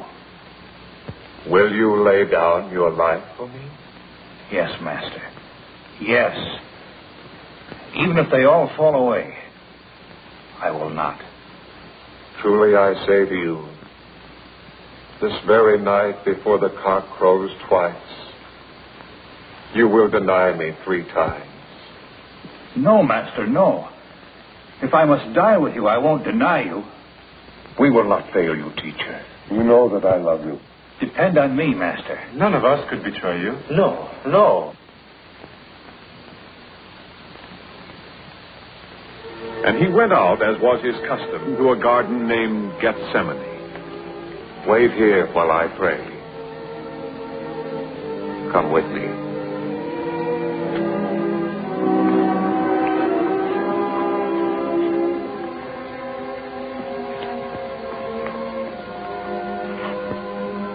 My soul is very sorrowful, even unto death. Remain here and watch.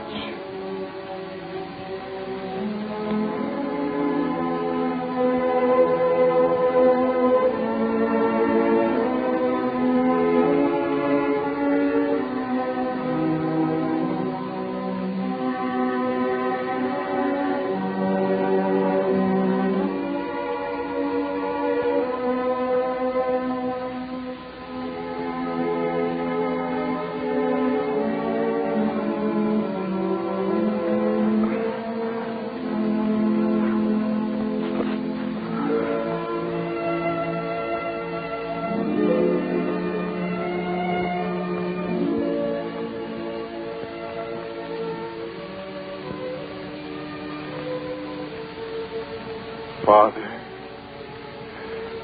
all things are possible to thee. If thou art willing, remove this cup from me.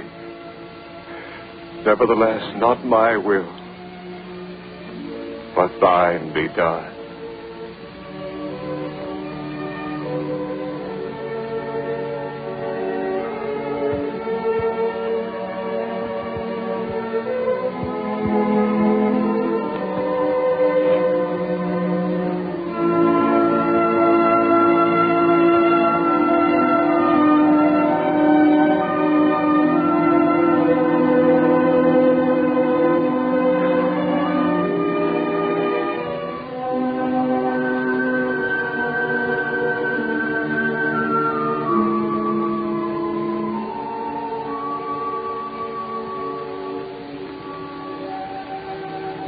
Simon, are you asleep? Master. Could you not watch with me 1 hour? Watch and pray that ye enter not into temptation. The spirit indeed is willing, but the flesh is weak.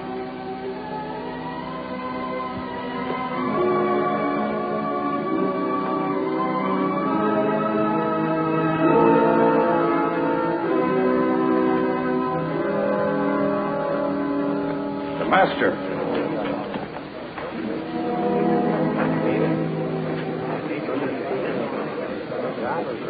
Behold, the hour has come. The Son of Man is betrayed into the hands of sinners.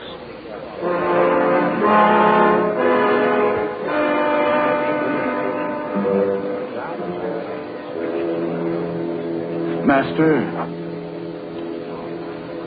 Judas, would you betray the Son of Man with a kiss? That's the man. Seize him.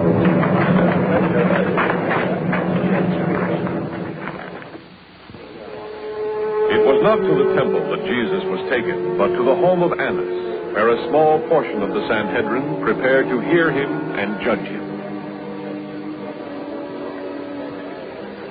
It's high time he was taught a lesson, flaunting all authority, starting a near riot on temple grounds. Riot? What riot? There could have been bloodshed. The day he led that howling mob to the very gates. He attacked the merchants, the money changers, the sellers of doves and lambs. Oh, yes. Sacrilege. There's no question about it. I'm ready to find him guilty now. There's little doubt that he is deserving of punishment. Let us, however, wait and see what the hearing develops. There have been rumors that he has set himself up as a king, an act of treason against Caesar. Our concern, of course, is not with that, rather with his blasphemies, the false prophecies, his attempts to mislead the people. If, however, we should learn that he is guilty of treason against Rome, then it would be our duty to turn him over to the procurator.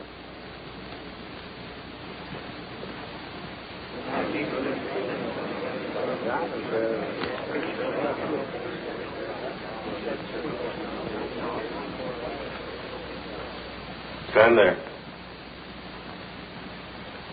Now, what have you to say of this man? Most noble Excellency, I was in the court of the Gentiles, and with my own ears I heard him say he could tear down the whole temple, all of it, in 3 days' time. That is not quite right, Your Excellencies. What he did say was that if the temple were destroyed, he could build another like it in 3 days, with his bare hands. Oh, he said he could tear it down, not rebuild it. I was as close to him as you were. I heard what he said. Enough. You may go. You waste time. These fools don't even have sense enough to agree. The Tsar and I told them.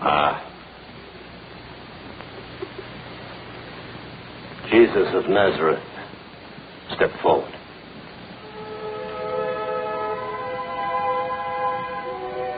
You have heard the statements of the witnesses. Have you no answer to make? What is it that these men testify against you? I adjure you by the living God. Tell us if you are the Christ, the Son of the Blessed. You have said so. But I tell you, hereafter you will see the Son of Man seated at the right hand of power, and coming with the clouds of heaven. Blasphemy! Why do we still need witnesses? You've heard his blasphemy. What is your decision? Guilty. Guilty on all charges. He has blasphemed. Guilty? Guilty. Guilty. Guilty. Guilty. Guilty. As the day dawned, Jesus was taken to the palace where the procurator was staying. Those who escorted him, having already purified themselves for the observance of Passover rites, declined to enter the abode of a Gentile. Pilate, awakened before his accustomed hour, was in a surly mood.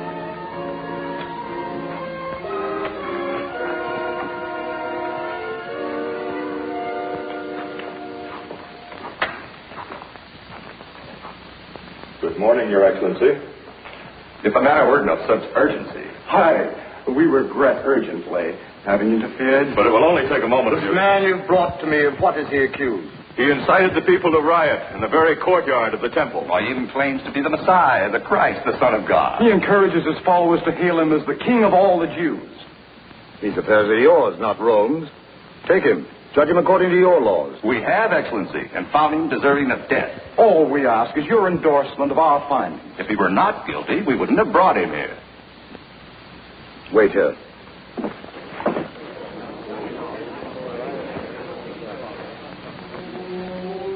And Pilate questioned Jesus, seeking to find if there was truth to the charge that he had plotted to proclaim himself a king. Are you a king, then? You say I am the king. To this end was I born, and for this cause I came into the world, that I should bear witness for the truth. Everyone that is of the truth hears my voice. Truth? What is truth?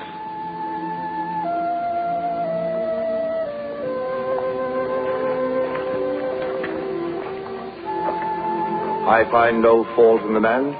But he has stirred up the people. Yes, he spoke of a claim to be king himself. All over Judea, from here to Galilee. From Galilee? Is he a Galilean? Yes, he comes from Nazareth. Then he comes under Herod's jurisdiction, not mine. Centurion. Yes, Your Excellency. Have the prisoner taken to the Tetrarch. But, Excellency, And Jesus was brought before Herod. And Herod demanded that some sign or miracle be done by him. But Jesus answered him not. And the priests and the scribes stood by, vehemently accusing him. And Herod and those with him treated him with contempt and mocked him. And arraying him in a tattered robe, jeering him as a pretender who called himself a king, they sent him back to Pilate.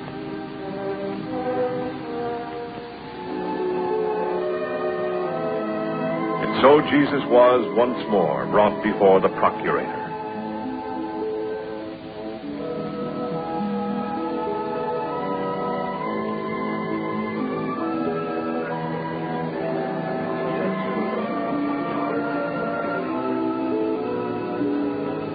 You brought the man to me as one who incites the people. I questioned him. I found no fault in him. No guilt in the things of which he was accused. No, nor did Herod. The prisoner's done nothing to merit death. I will have him chastised and then released. No! Whipping is not enough! Yes, do away with it!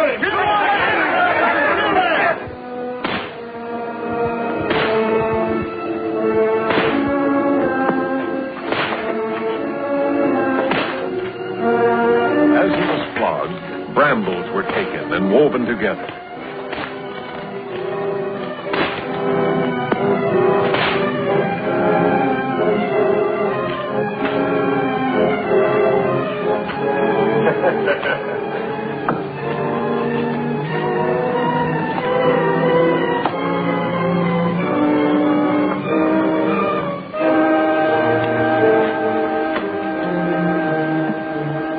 Sneering at the prisoner whom the crowds had hailed as king, the guards placed a crown on his head, a crown of thorns.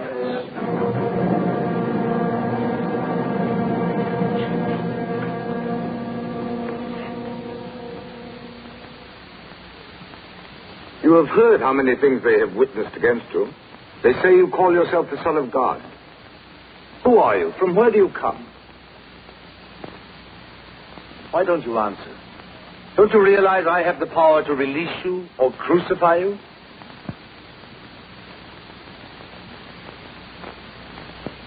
You could have no power at all against me, except it were given you from above. Therefore, he that delivered me to you has the greater sin.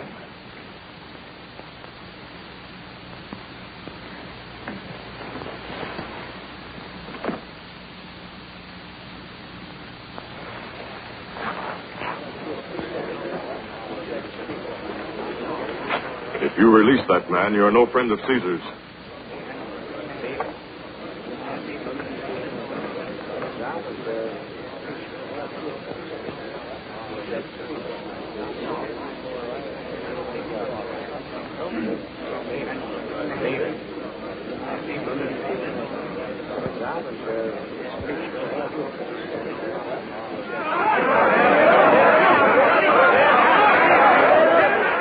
I bring him before you so you may know I find no fault in him. Behold, the man.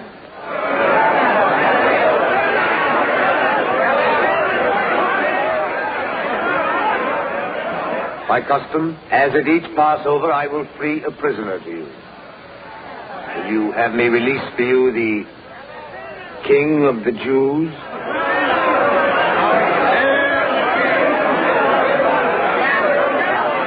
What then shall I do with Jesus called Christ?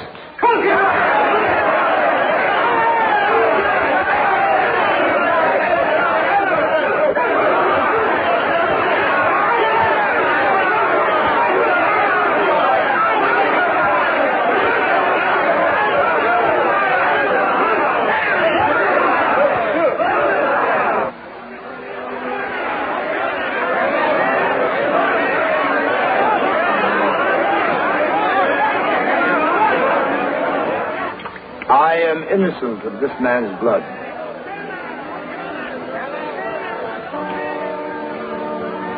See to it yourselves. Release Barabbas.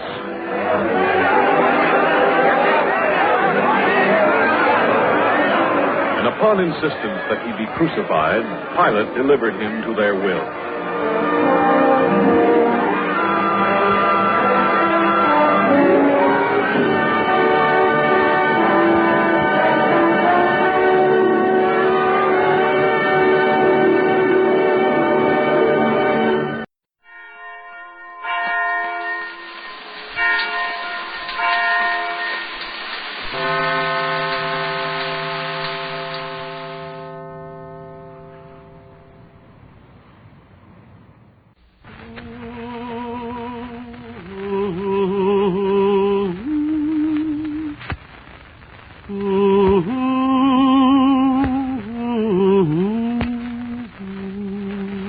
And the Lord spake unto Moses, saying, Command the children of Israel that they bring unto thee pure oil olive, beaten for the light, to cause the lamps to burn continually in the tabernacle of the congregation. And it shall be a statute forever in your generations. The eternal light.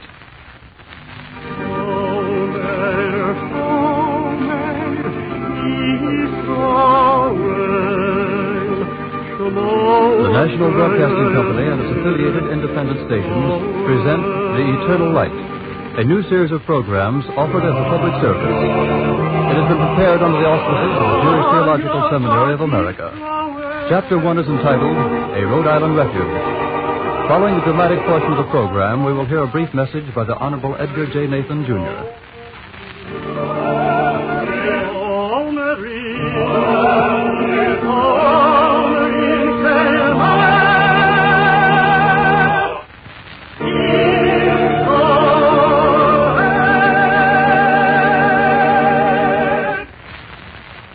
They call it the old Jewish cemetery of Newport. From Narragansett Bay, the land breeze rustles in the trees, and the Rhode Island sun is clean and friendly on our graves. They sleep so still beside me. Once, so long ago, they fled from Spain and Portugal, fled before the Inquisition. And they wandered over the earth again. And here in Rhode Island, they found refuge. And now they sleep, a final refuge, the last exodus. The headstones mellow in the rain. Lopez, Alvarez, Levis, Seixas, Turo. But over my grave there is no tablet, only a nameless stone the color of earth. It does not matter. The grass is my comfort, and it is warm and green and living. And yet once I had a name and also a history. My name was Mordecai, a good name, and Benjamin was my father, a good man. And in the year 1760, when I was a boy, my father read to me from the Bible.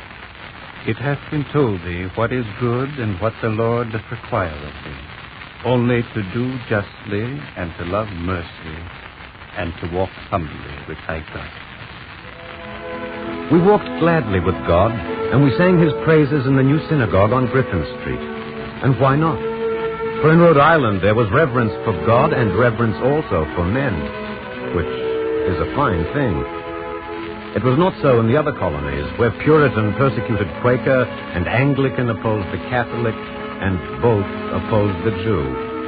My father told me this, and also how 23 Jews came to New Amsterdam, and how Peter Stuyvesant nearly turned them away. And he told me also how others came to Rhode Island, and what Roger Williams said. All men may walk here as their consciences persuade them, and every one in the name of his God.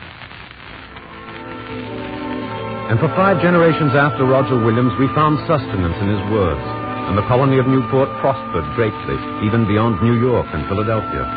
Aaron Lopez sent his ships far to the whale fisheries. Jacob Rivera introduced candles at Spermaceti. James Lucena made soap such as had been made before in Castile. And some were silversmiths and iron workers and merchants and simple farmers. And Benjamin, my father, was likewise a merchant with a shop on Long Wharf. I remember still how he quarreled with Maya Pollock and why it came to pass.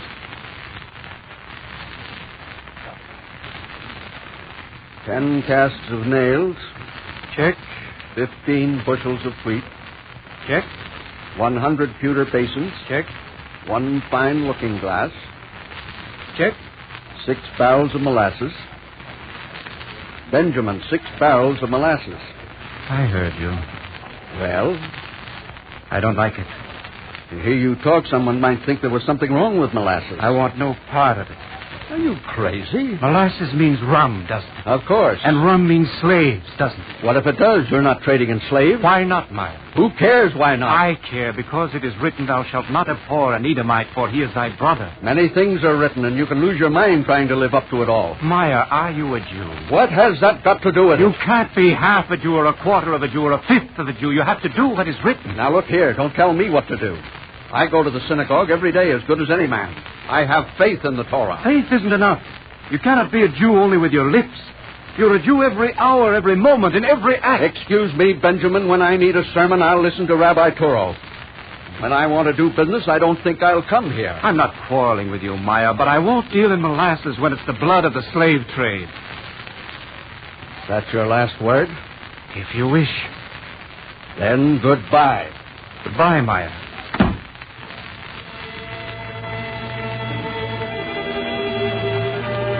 They did not speak much to one another after that, and then they grew stiff-necked and did not speak at all.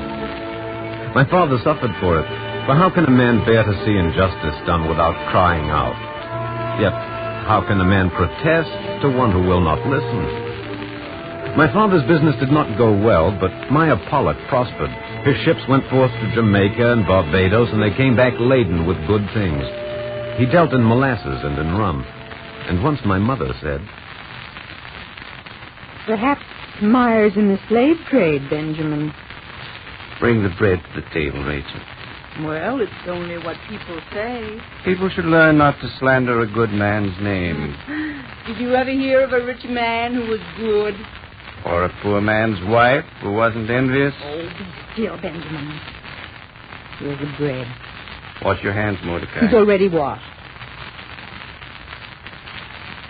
Say the blessing, Benjamin. Blessed art thou, O Lord, King of the universe, and bringest forth bread from out the earth. Amen. Benjamin. Isn't it true about Meyer? No, it isn't true. We're no longer friends, and I know he talks against me. But it isn't true. The Jews of Newport do not deal in slaves. Now go ahead and eat your supper, Rachel. Well, Mordecai, if you need a special invitation, eat your supper. My mother ate her supper and smiled into her plate. And when she looked up and saw my father and saw that he saw her also, her eyes were wet. And I was glad for him and for her and for myself that I was their son. And as I grew older and took my place with the men in the synagogue, I saw that my father was as he was because he was bred to the Talmud, and my respect for the law of Israel did not diminish. And it happened many years later that Meyer Pollock lost his ships at sea and all his merchandise with it. And my father went to him. No, it's you. What do you want?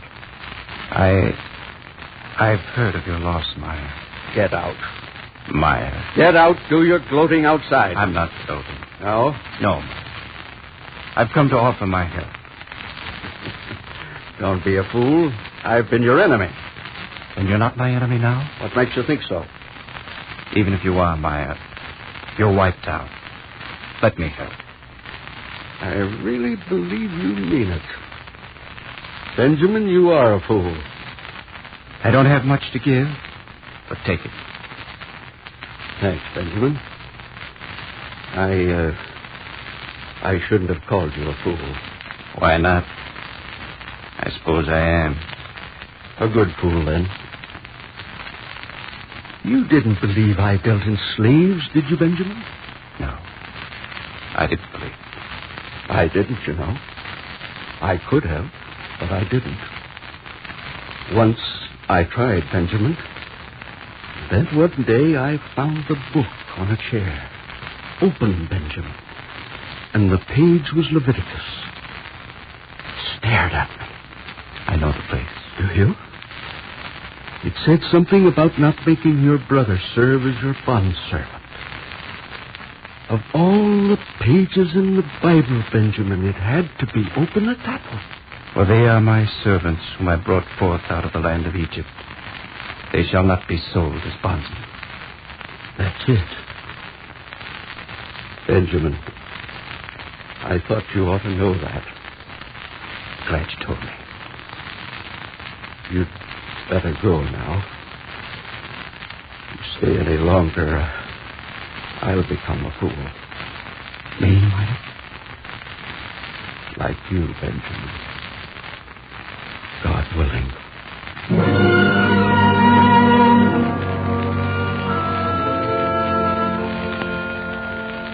There were many things my father said as I came to manhood, and I do not remember that anything he told me was false or insincere, or said merely for the sake of pious display. Each morning after prayers, we went to his shop on Long Wharf. And on Sabbath Eve, my mother would light the candles and make the benediction, and we would go together to the synagogue. Sometimes on the Sabbath after services, we would take the long way home and go among the quays and watch the boats dipping in the harbor and listen to the water slapping against the piles. How well I remember it. The Jews of Newport walking homeward, neat in their Sabbath dress, hungry for the warmed-over Sabbath meal. And our Christian neighbors stopped to shake a hand or to murmur a friendly good Sabbath. Sometimes I remember there would be a song, first from one pair of lips, and then caught up softly by the others as we walked.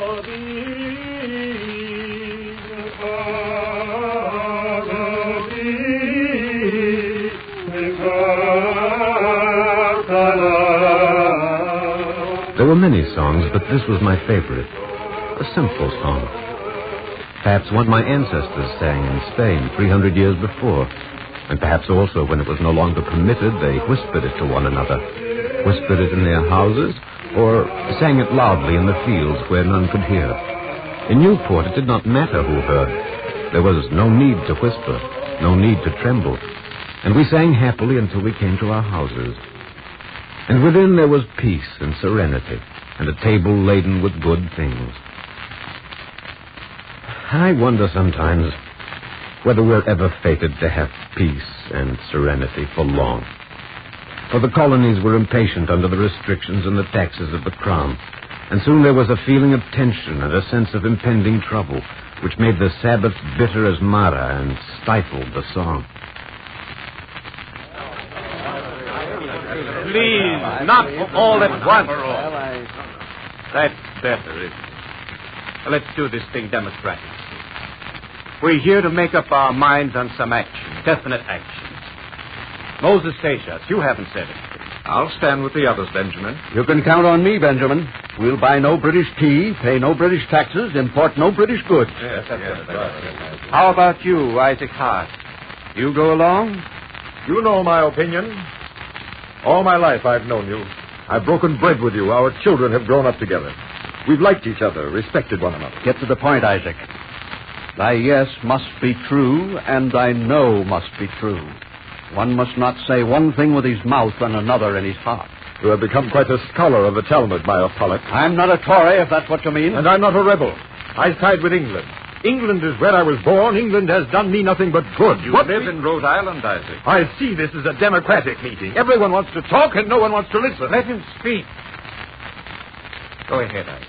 You are all at this very moment guilty of rebellion. Can you tell us what liberty has ever been accomplished without rebellion? I see, Meyer. You are not only a scholar, you are also a philosopher. Meyer, sit down, please. Isaac, let's speak without anger. We are friends here. We can settle our opinions quietly. This is our synagogue. It is unseemly to raise our voices here. Yes, you are right. But every Jew in Newport is turned against me. Why?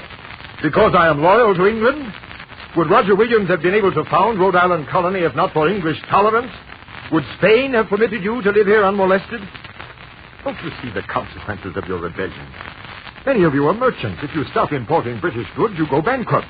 Your children will be hungry. There may be bloodshed. Some things can only be settled in blood. The words roll so easily from your tongue, Meyer. Before you quoted the Talmud to me, I also can quote. I'm listening. Look in the Talmud in Sanhedrin. If someone should say to thee, kill or I will kill thee, it is better that thou be killed than to commit murder. Why don't you answer, Meyer? Shall I answer for him, Isaac? Yes, if you can. 2 answers, Isaac. The first Moses said, shall your brethren go into the war, and shall ye sit here? The second you know also, Isaac. Separate not thyself from the congregation. You distort the meaning. No, Isaac, the meaning is plain. The American colonies are your congregation. This is our place. We came here as the others came. We came for the same reasons. Pray God there will be no letting of blood. But if blood is to be spilled, our place is with the colonists.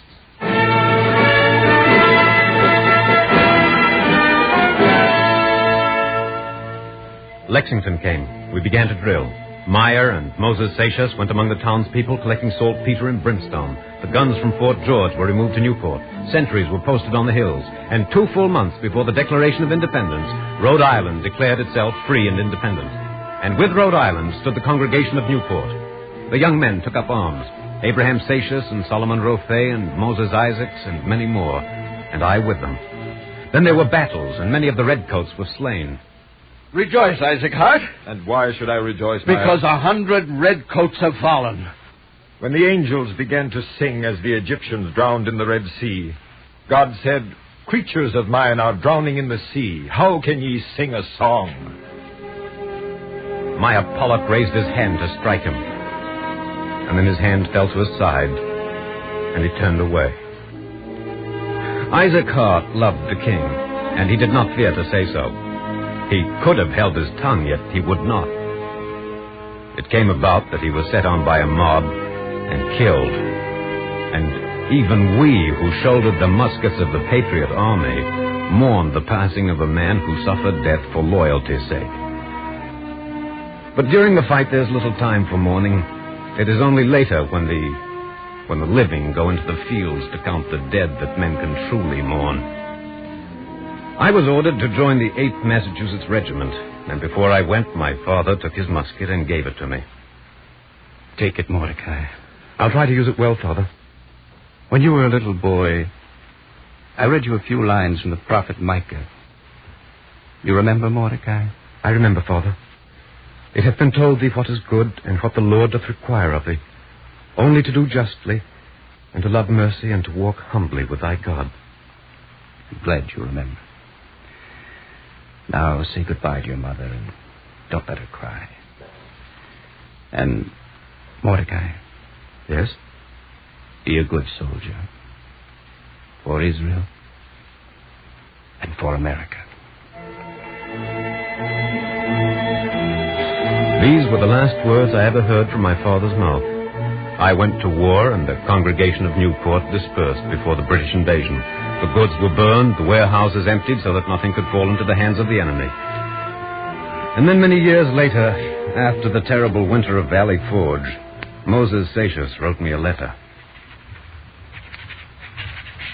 My dear Mordecai, God be with you. My heart melts for thee, for I have nothing to give thee but bad news. Benjamin, your father, and Rachel, your mother, are no longer among the living.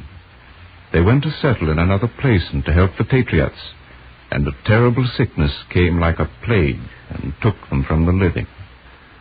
O Mordecai, Benjamin was a good man. He was eyes to the blind and feet to the lame, and a pillar of the synagogue. Truly it is said, the hope of man is but the worm. May they rest in peace. Shema Yisrael, Adonai Eloheinu, Adonai Echad. Hear, O Israel, the Lord our God, the Lord is one. What else could I say? And then I said the Kaddish.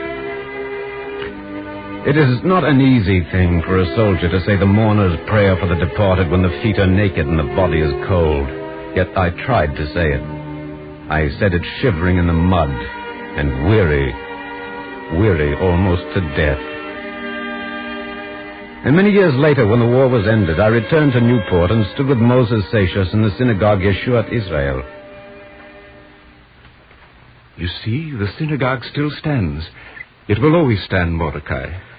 Your faith is very great, Moses. Why not? In America, faith is possible. President Washington came here and stood where you are standing. Huh? He saw the Ark of the Lord and the Holy Scroll. He was pleased. I'm glad. He gave me a letter, Mordecai. You have fought your country's war. Now you have a right to hear why. This is Washington's letter. Will you read it to me, Moses? To the Hebrew congregation in Newport, Rhode Island. The citizens of the United States of America have a right to applaud themselves for having given to mankind examples of an enlarged and liberal policy, a policy worthy of imitation. All possesses alike liberty of conscience and immunities of citizenship. It is now no more that toleration is spoken of as if it was by the indulgence of one class of people that another enjoyed the exercise of their inherent natural rights.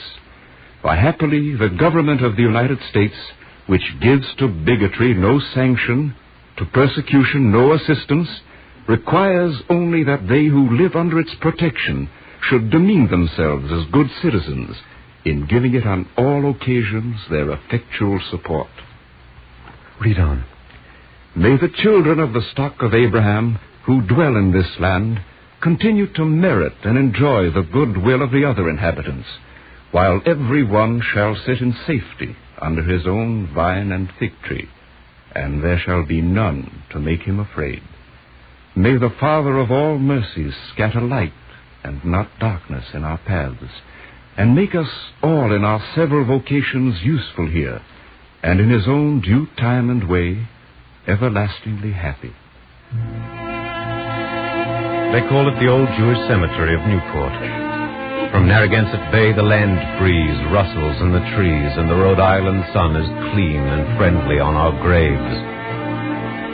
Yes, they sleep so still beside me. Once, long ago, they fled from Spain and Portugal, but here they found a refuge. The names on the headstones are mellowed in the rain. And if I have no stone, it does not matter, for the grass is warm and green and living. And something else. The words, too, are living. The words a man called Washington addressed to the little Jewish congregation at Newport. The congregation that sleeps beside me.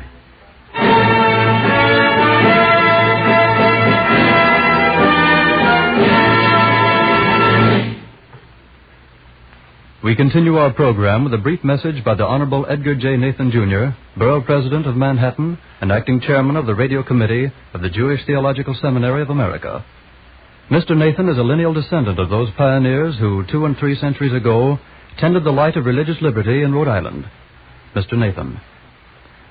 The first broadcast of the Eternal Light has just presented a beautiful and symbolic picture of the value of the teachings of religion. This picture was set in a framework of pre-revolutionary days in America. The building of the Newport Synagogue was completed in 1763. That beautiful classic structure is the oldest synagogue building now standing in America. Congregation Shereth Israel, the Spanish and Portuguese synagogue on Central Park West at 70th Street in New York City, which now has title to the Newport Synagogue, is the oldest Jewish congregation in America, having been formed in 1655. Its first house of worship was built in 1730 on Mill Street, now South William Street in New York City. With the foundation of the Newport Jewish community in 1658 and that of the New York Jewish community 3 years earlier, Judaism began making its contribution to the American way of life even in the earliest beginnings of America, in the days long before the Revolution. Jews, loyal to their religion and in accordance with their tradition, joined with other patriots in the creation of our republic. The Declaration of Independence and the Constitution were based on principles first expressed in the Bible and in the teachings of religion. On the Liberty Bell are inscribed the words of the Jewish Bible, "And ye shall proclaim liberty throughout the land to all the inhabitants thereof." The founding fathers were God-fearing religious men in whose breasts burned the love of freedom and equality, who believed man was made in God's image, and who knew that justice and righteousness could not prevail unless the dignity of the human being was preserved. They imparted their fortitude and beliefs to their children by keeping alive the teachings of their religion. And so America was molded from all religions and preserved for us today. It is now our task to preserve it for our children and our children's children. We cannot succeed unless we too have faith and understanding and knowledge of our religion. The eternal light kindled in Palestine long ago has been handed on from generation to generation. The Pilgrim Fathers and those who, seeking religious liberty in America, founded the Newport and the New York communities, and other God-fearing pioneers of our country, 3 centuries ago brought here the eternal light of religious faith. Let us see to it that we hand it on to our children undimmed. In synagogues this morning, the Hallel hymns of praise were intoned. Cantor David Putterman and the choir will now sing Oriko from the service.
You have just heard the first in a series of programs entitled The Eternal Light, presented by the National Broadcasting Company and its affiliated independent stations. This program is prepared under the auspices of the Jewish Theological Seminary of America. The script was written by Morton Wishengrad and directed by Ira Avery. The music was conducted by Henri Nasco. The traditional liturgical music was sung by Cantor David Putterman and the choir. This program came to you from New York City. This is the National Broadcasting Company.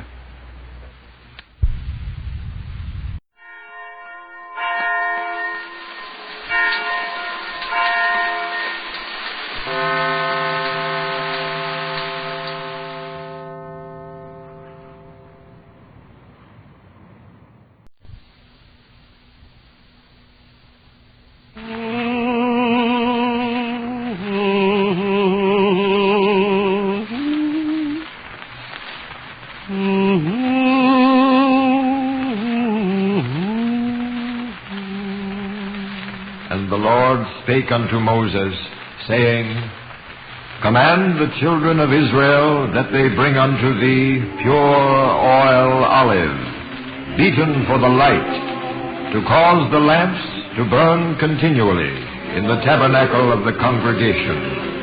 And it shall be a statute forever in your generations.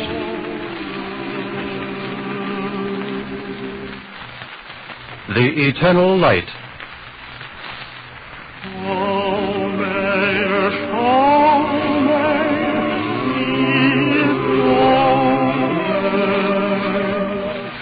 The National Broadcasting Company and its affiliated independent stations present The Eternal Light, a new series of programs offered as a public service. This program is prepared under the auspices of the Jewish Theological Seminary of America. Chapter 2 is entitled, Emmanuel, God is with us, and is written by Morton Wishengrad.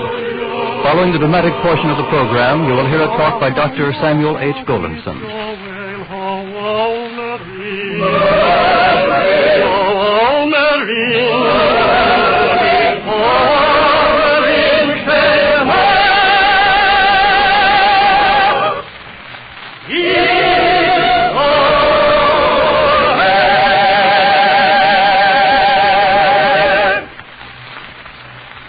Years ago, 38 Jewish immigrants met on New York's Lower East Side to found the Temple of God.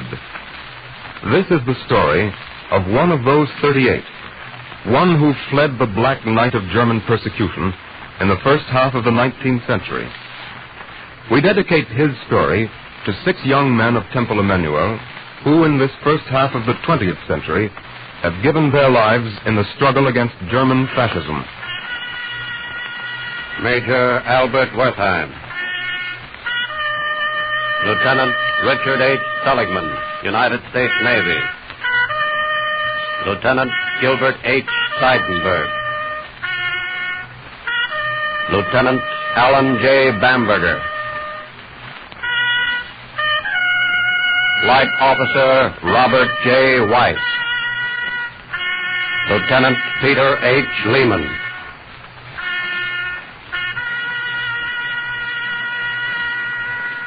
To these 6, with deep reverence, we dedicate our story.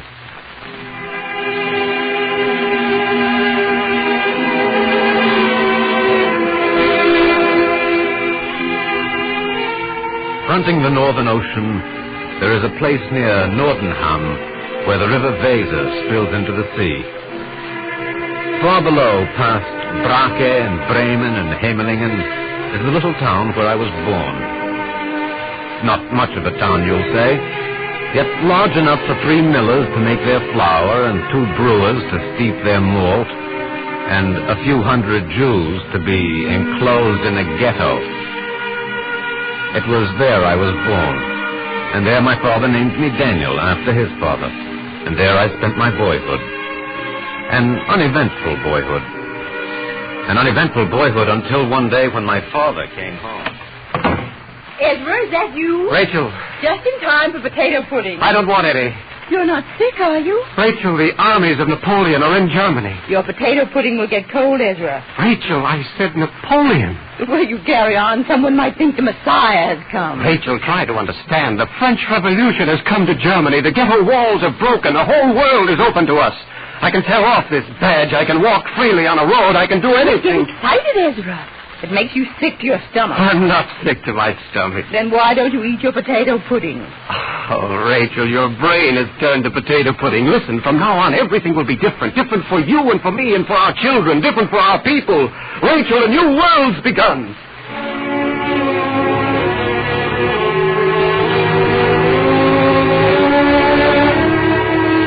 And it was true. A new world had begun.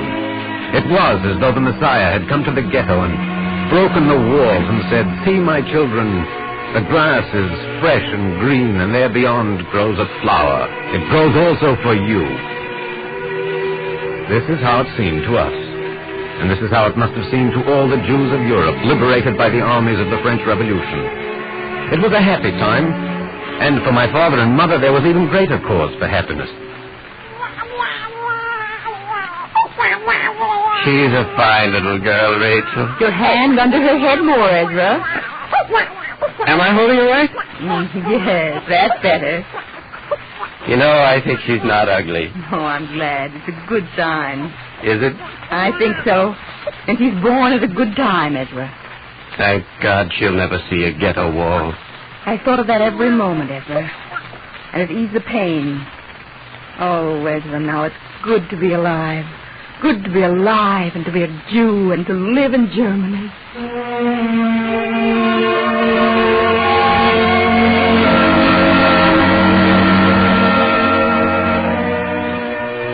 Yes, it was good to be alive and to be a Jew and to live in Germany.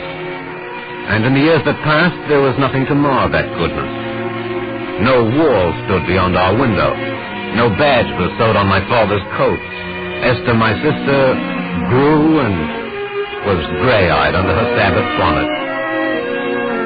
And then one day when my father was speaking to the burgomaster, who was not an unfriendly man, suddenly the old fear rose like a specter from the ground.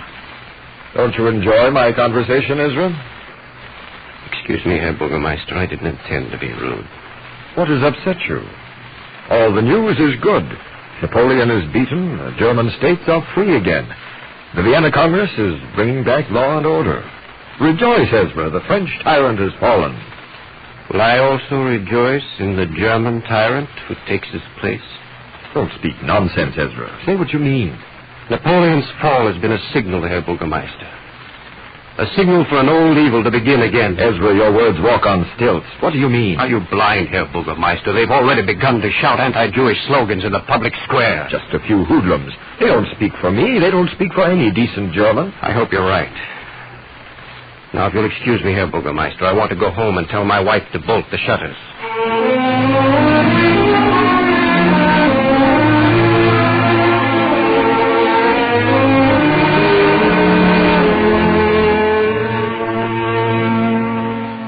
All right, Ezra, we'll keep indoors. It's best, Rachel. Daniel, you'll stay close to Esther. Yes, Father. Now let's go to bed. Father, do you know Latin? What's that, Daniel? At school, the older boys keep yelling, Hiero salema est paradita. Don't trouble your father, Daniel. Go to bed. It's all right, Rachel.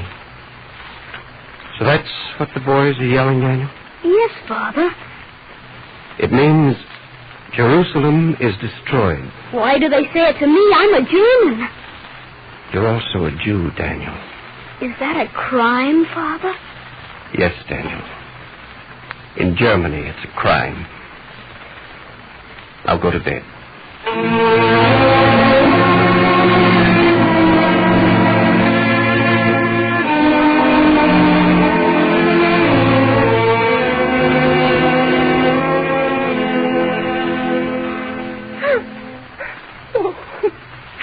Please don't cry, Rachel.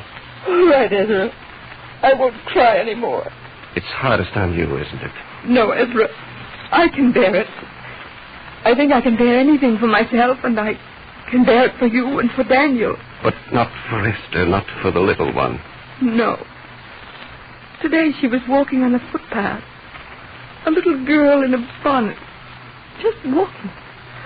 They told her to walk in the gutter. That's law and order, Rachel. They were civic-minded. Yes, henceforth, Jews may not walk on the footpath. Even very small Jews. But how does she attend them, Ezra? She's still a baby. I don't know, Rachel. I don't know anything anymore. Bend thy head a moment, Ezra, till the storm is past. No bending, Rachel. No bending, no bowing, no cringing. Where are you going? The only place I can go. A man can't stand alone, Rachel, not in this world. I'm going to take my place with the others. Rachel, I'm going to the synagogue.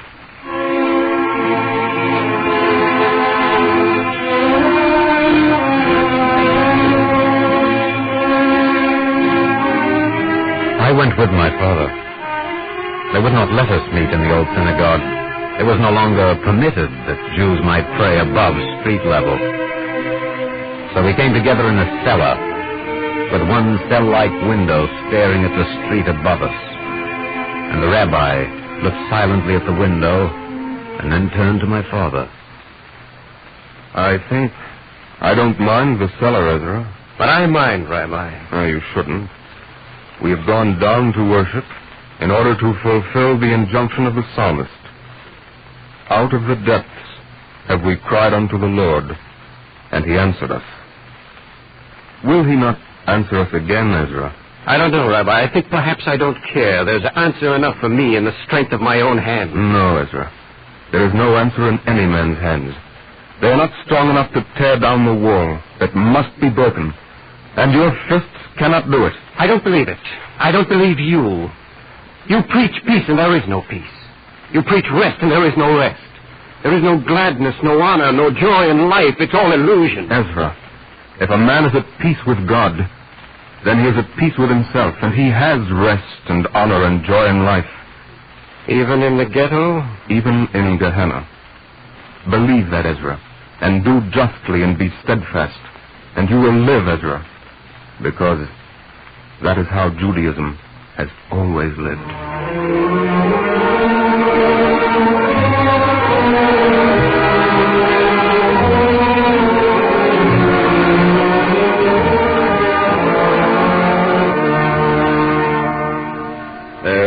Nothing I can do for you, Ezra. You misunderstand. I want nothing for myself, Herr Bürgermeister. I ask for all of us. If I can do nothing for you, I can do even less for them. That isn't true, Herr Bürgermeister. Perhaps you can't take the badge from my sleeve, but there are other humiliations. You don't know what you're asking. I'm asking you to save us from further degradation. My hands are tied, Ezra. I see. I'm sorry, Ezra. All right. Listen, my friend, don't you think I understand? But I'm a public servant. I can't defend you. I don't ask anyone to defend us. What then? I ask for someone, anyone, you or the priest or the miller or any villager, anyone, any decent, civilized German. I ask him to say, people, what you do against the Jew is wrong. What you do against the Jew is monstrous and unchristian. That's all I ask. It wouldn't help, Ezra. It would. It would help very much to have faith again. Even faith in you, Herr Bürgermeister. Suppose I told you that I'm terribly sorry for you, yes, and for your people. Your actions speak so loud I can't hear what you say. That's unfair, Ezra. You know I'm a tolerant man. You know I tolerate your religion. What do you mean you tolerate? Who gives you the right to tolerate or not to tolerate? I don't like your tone, Ezra. I'm sorry. But I don't like to be condescended to. I didn't come for tolerance. I came as a German citizen, and I asked for ordinary human rights. There's no point in discussing this anymore. You'll lose your temper, I'll lose my temper, and I'm a reasonable man. So the answer is, Ezra, pray to God that things stay as they are. For if they change, it will only be for the worse.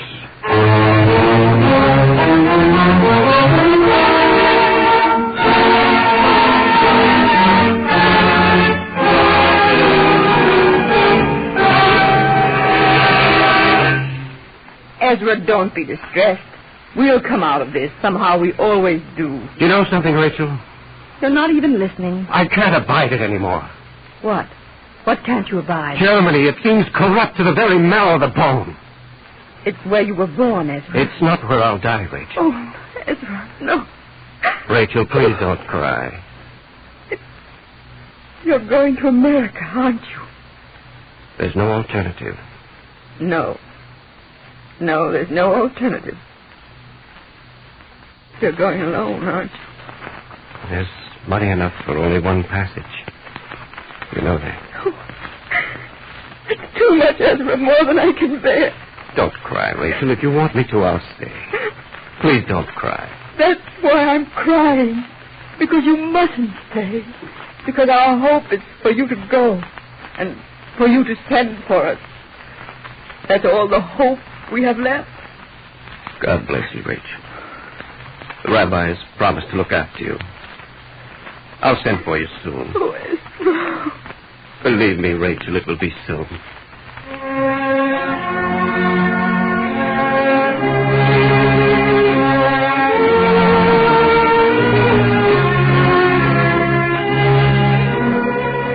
I think there was something in the American air he loved at once. Something with space and cleanliness in it. And he wrote us letters filled with pride in the new land. And he sent for us with pride.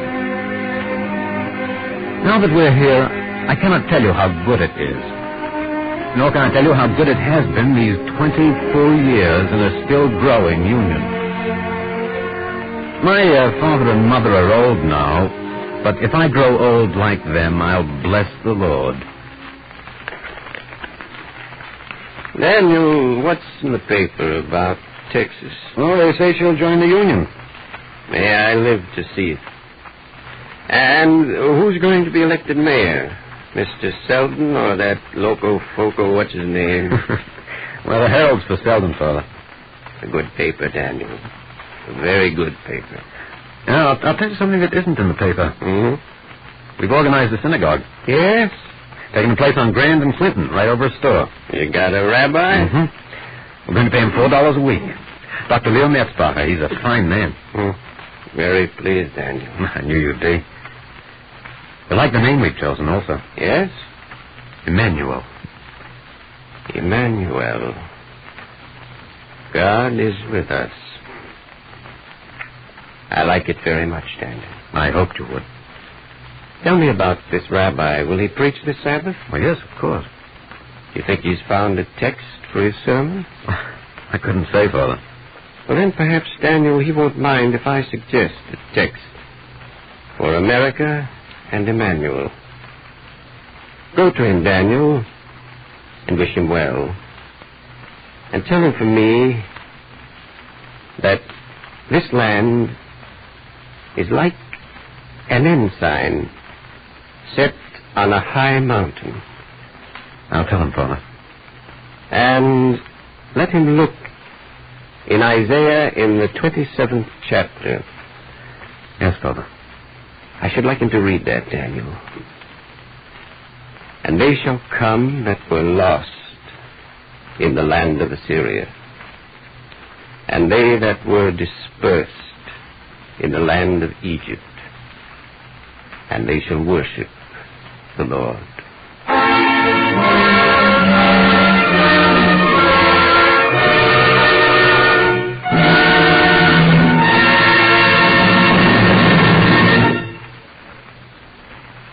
We continue our program with a brief message by Dr. Samuel H. Goldenson, one of the nation's distinguished religious leaders and rabbi of the Temple Emmanuel of New York City. Dr. Goldenson. It is now nearly 100 years since the little band of Jews hailing from Germany gathered together in their first and very humble place of worship in this city. The establishment of their congregation was to them, as it has been to the children of Israel throughout the ages, the most significant and compelling enterprise. They knew that without the synagogue, as the bearer of the religious traditions of their fathers, they could not realize the best in them and could not play their historic role in the spiritual life of mankind. It is because these men understood the high function of the synagogue in the life of Israel, and also because they were so deeply grateful to find themselves in a land so favorable to their hopes and yearnings, that they named their congregation Emmanuel, God is with us. The name is both a prayer and a resolution. It was a thankful acknowledgement of God's grace and goodness in making it possible for them to live in a land where they could enjoy freedom of thought, freedom of speech, and freedom of worship. At the same time, the name of the congregation voiced their fervid determination to carry the torch of their faith on this blessed land as their forefathers had done in every land and in all ages throughout their long history. To what extent the early hopes and dreams of the fathers of Temple Emmanuel were realized, no one knows. Spiritual endeavors can never be actually gauged and measured. Religion deals with the purposes that cannot be fully accomplished and with ideals that can never be altogether achieved. Yet it is gratifying to be able to record that from the very beginning, the men and women of this congregation have been leaders in the upbuilding of every Jewish benevolent, educational, and social service institution in this community. our hospitals, orphan asylums, homes for the aged, relief agencies, cultural centers, and religious schools were all of them, almost without exception, sponsored, supported, and maintained in great part by the men and women of Congregation Emmanuel. Nor did our people give themselves wholly and exclusively to Jewish social and cultural endeavors. Among our members will be found numberless persons who have given of their thought, energy, and substance to the furtherance of every high cause in the life of the community and the nation. These patriotic services and humane contributions to the well-being of our fellow Jews and of our neighbors are not a chance and accidental expression of the generous instincts of the members of Temple Emmanuel. They are rather the direct outgrowth and traditional exemplification of the teachings of the synagogue. Judaism has always insisted that doctrine and deed must go together. It is of the very essence of the religion of Israel that the thought of God and the contemplation of the moral law should issue in right conduct and beneficent behavior. Indeed, the third commandment enjoins that no one shall take the name of the Lord in vain, that is, in such a way as not to make it count for good amid the actualities of life. It is with joy and thankfulness, therefore, that we approach the 100th anniversary of Temple Emmanuel, for we hope and believe that its members will, in the future, give themselves to all manner of good works as they have done in the past. Thus will they maintain the congregation as an exemplar of the faith of Israel and a force for good in our midst. Thank you, Dr. Goldenson. Beshamru, a selection from the musical literary of Temple Emmanuel, will now be sung by Cantor David Putterman and the choir.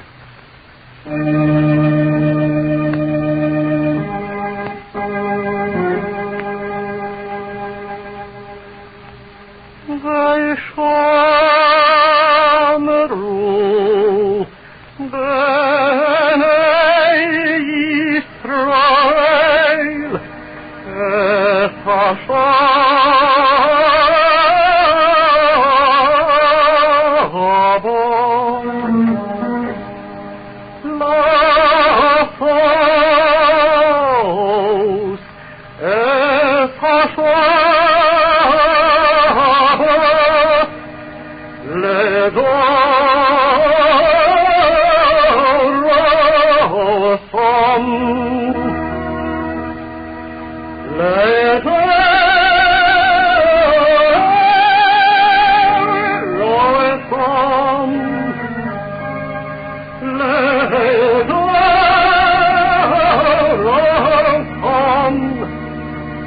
Lord.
O sea, Leola.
You have just heard the second in a series of programs entitled The Eternal Light, presented by the National Broadcasting Company and its affiliated independent stations. This program was prepared under the auspices of the Jewish Theological Seminary of America. The script was written by Morton Wishengrad and directed by Ira Avery. The music was conducted by Henri Nasco. The traditional liturgical music was sung by Cantor David Putterman and the choir. The talk was delivered by Dr. Samuel H. Goldenson. Copies of today's script may be secured without cost by writing to the Jewish Theological Seminary of America, 3080 Broadway, New York 27, New York.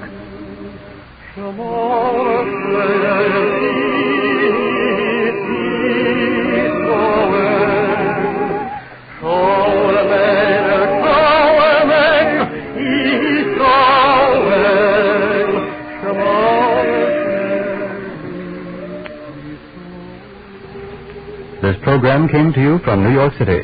This is the National Broadcasting Company.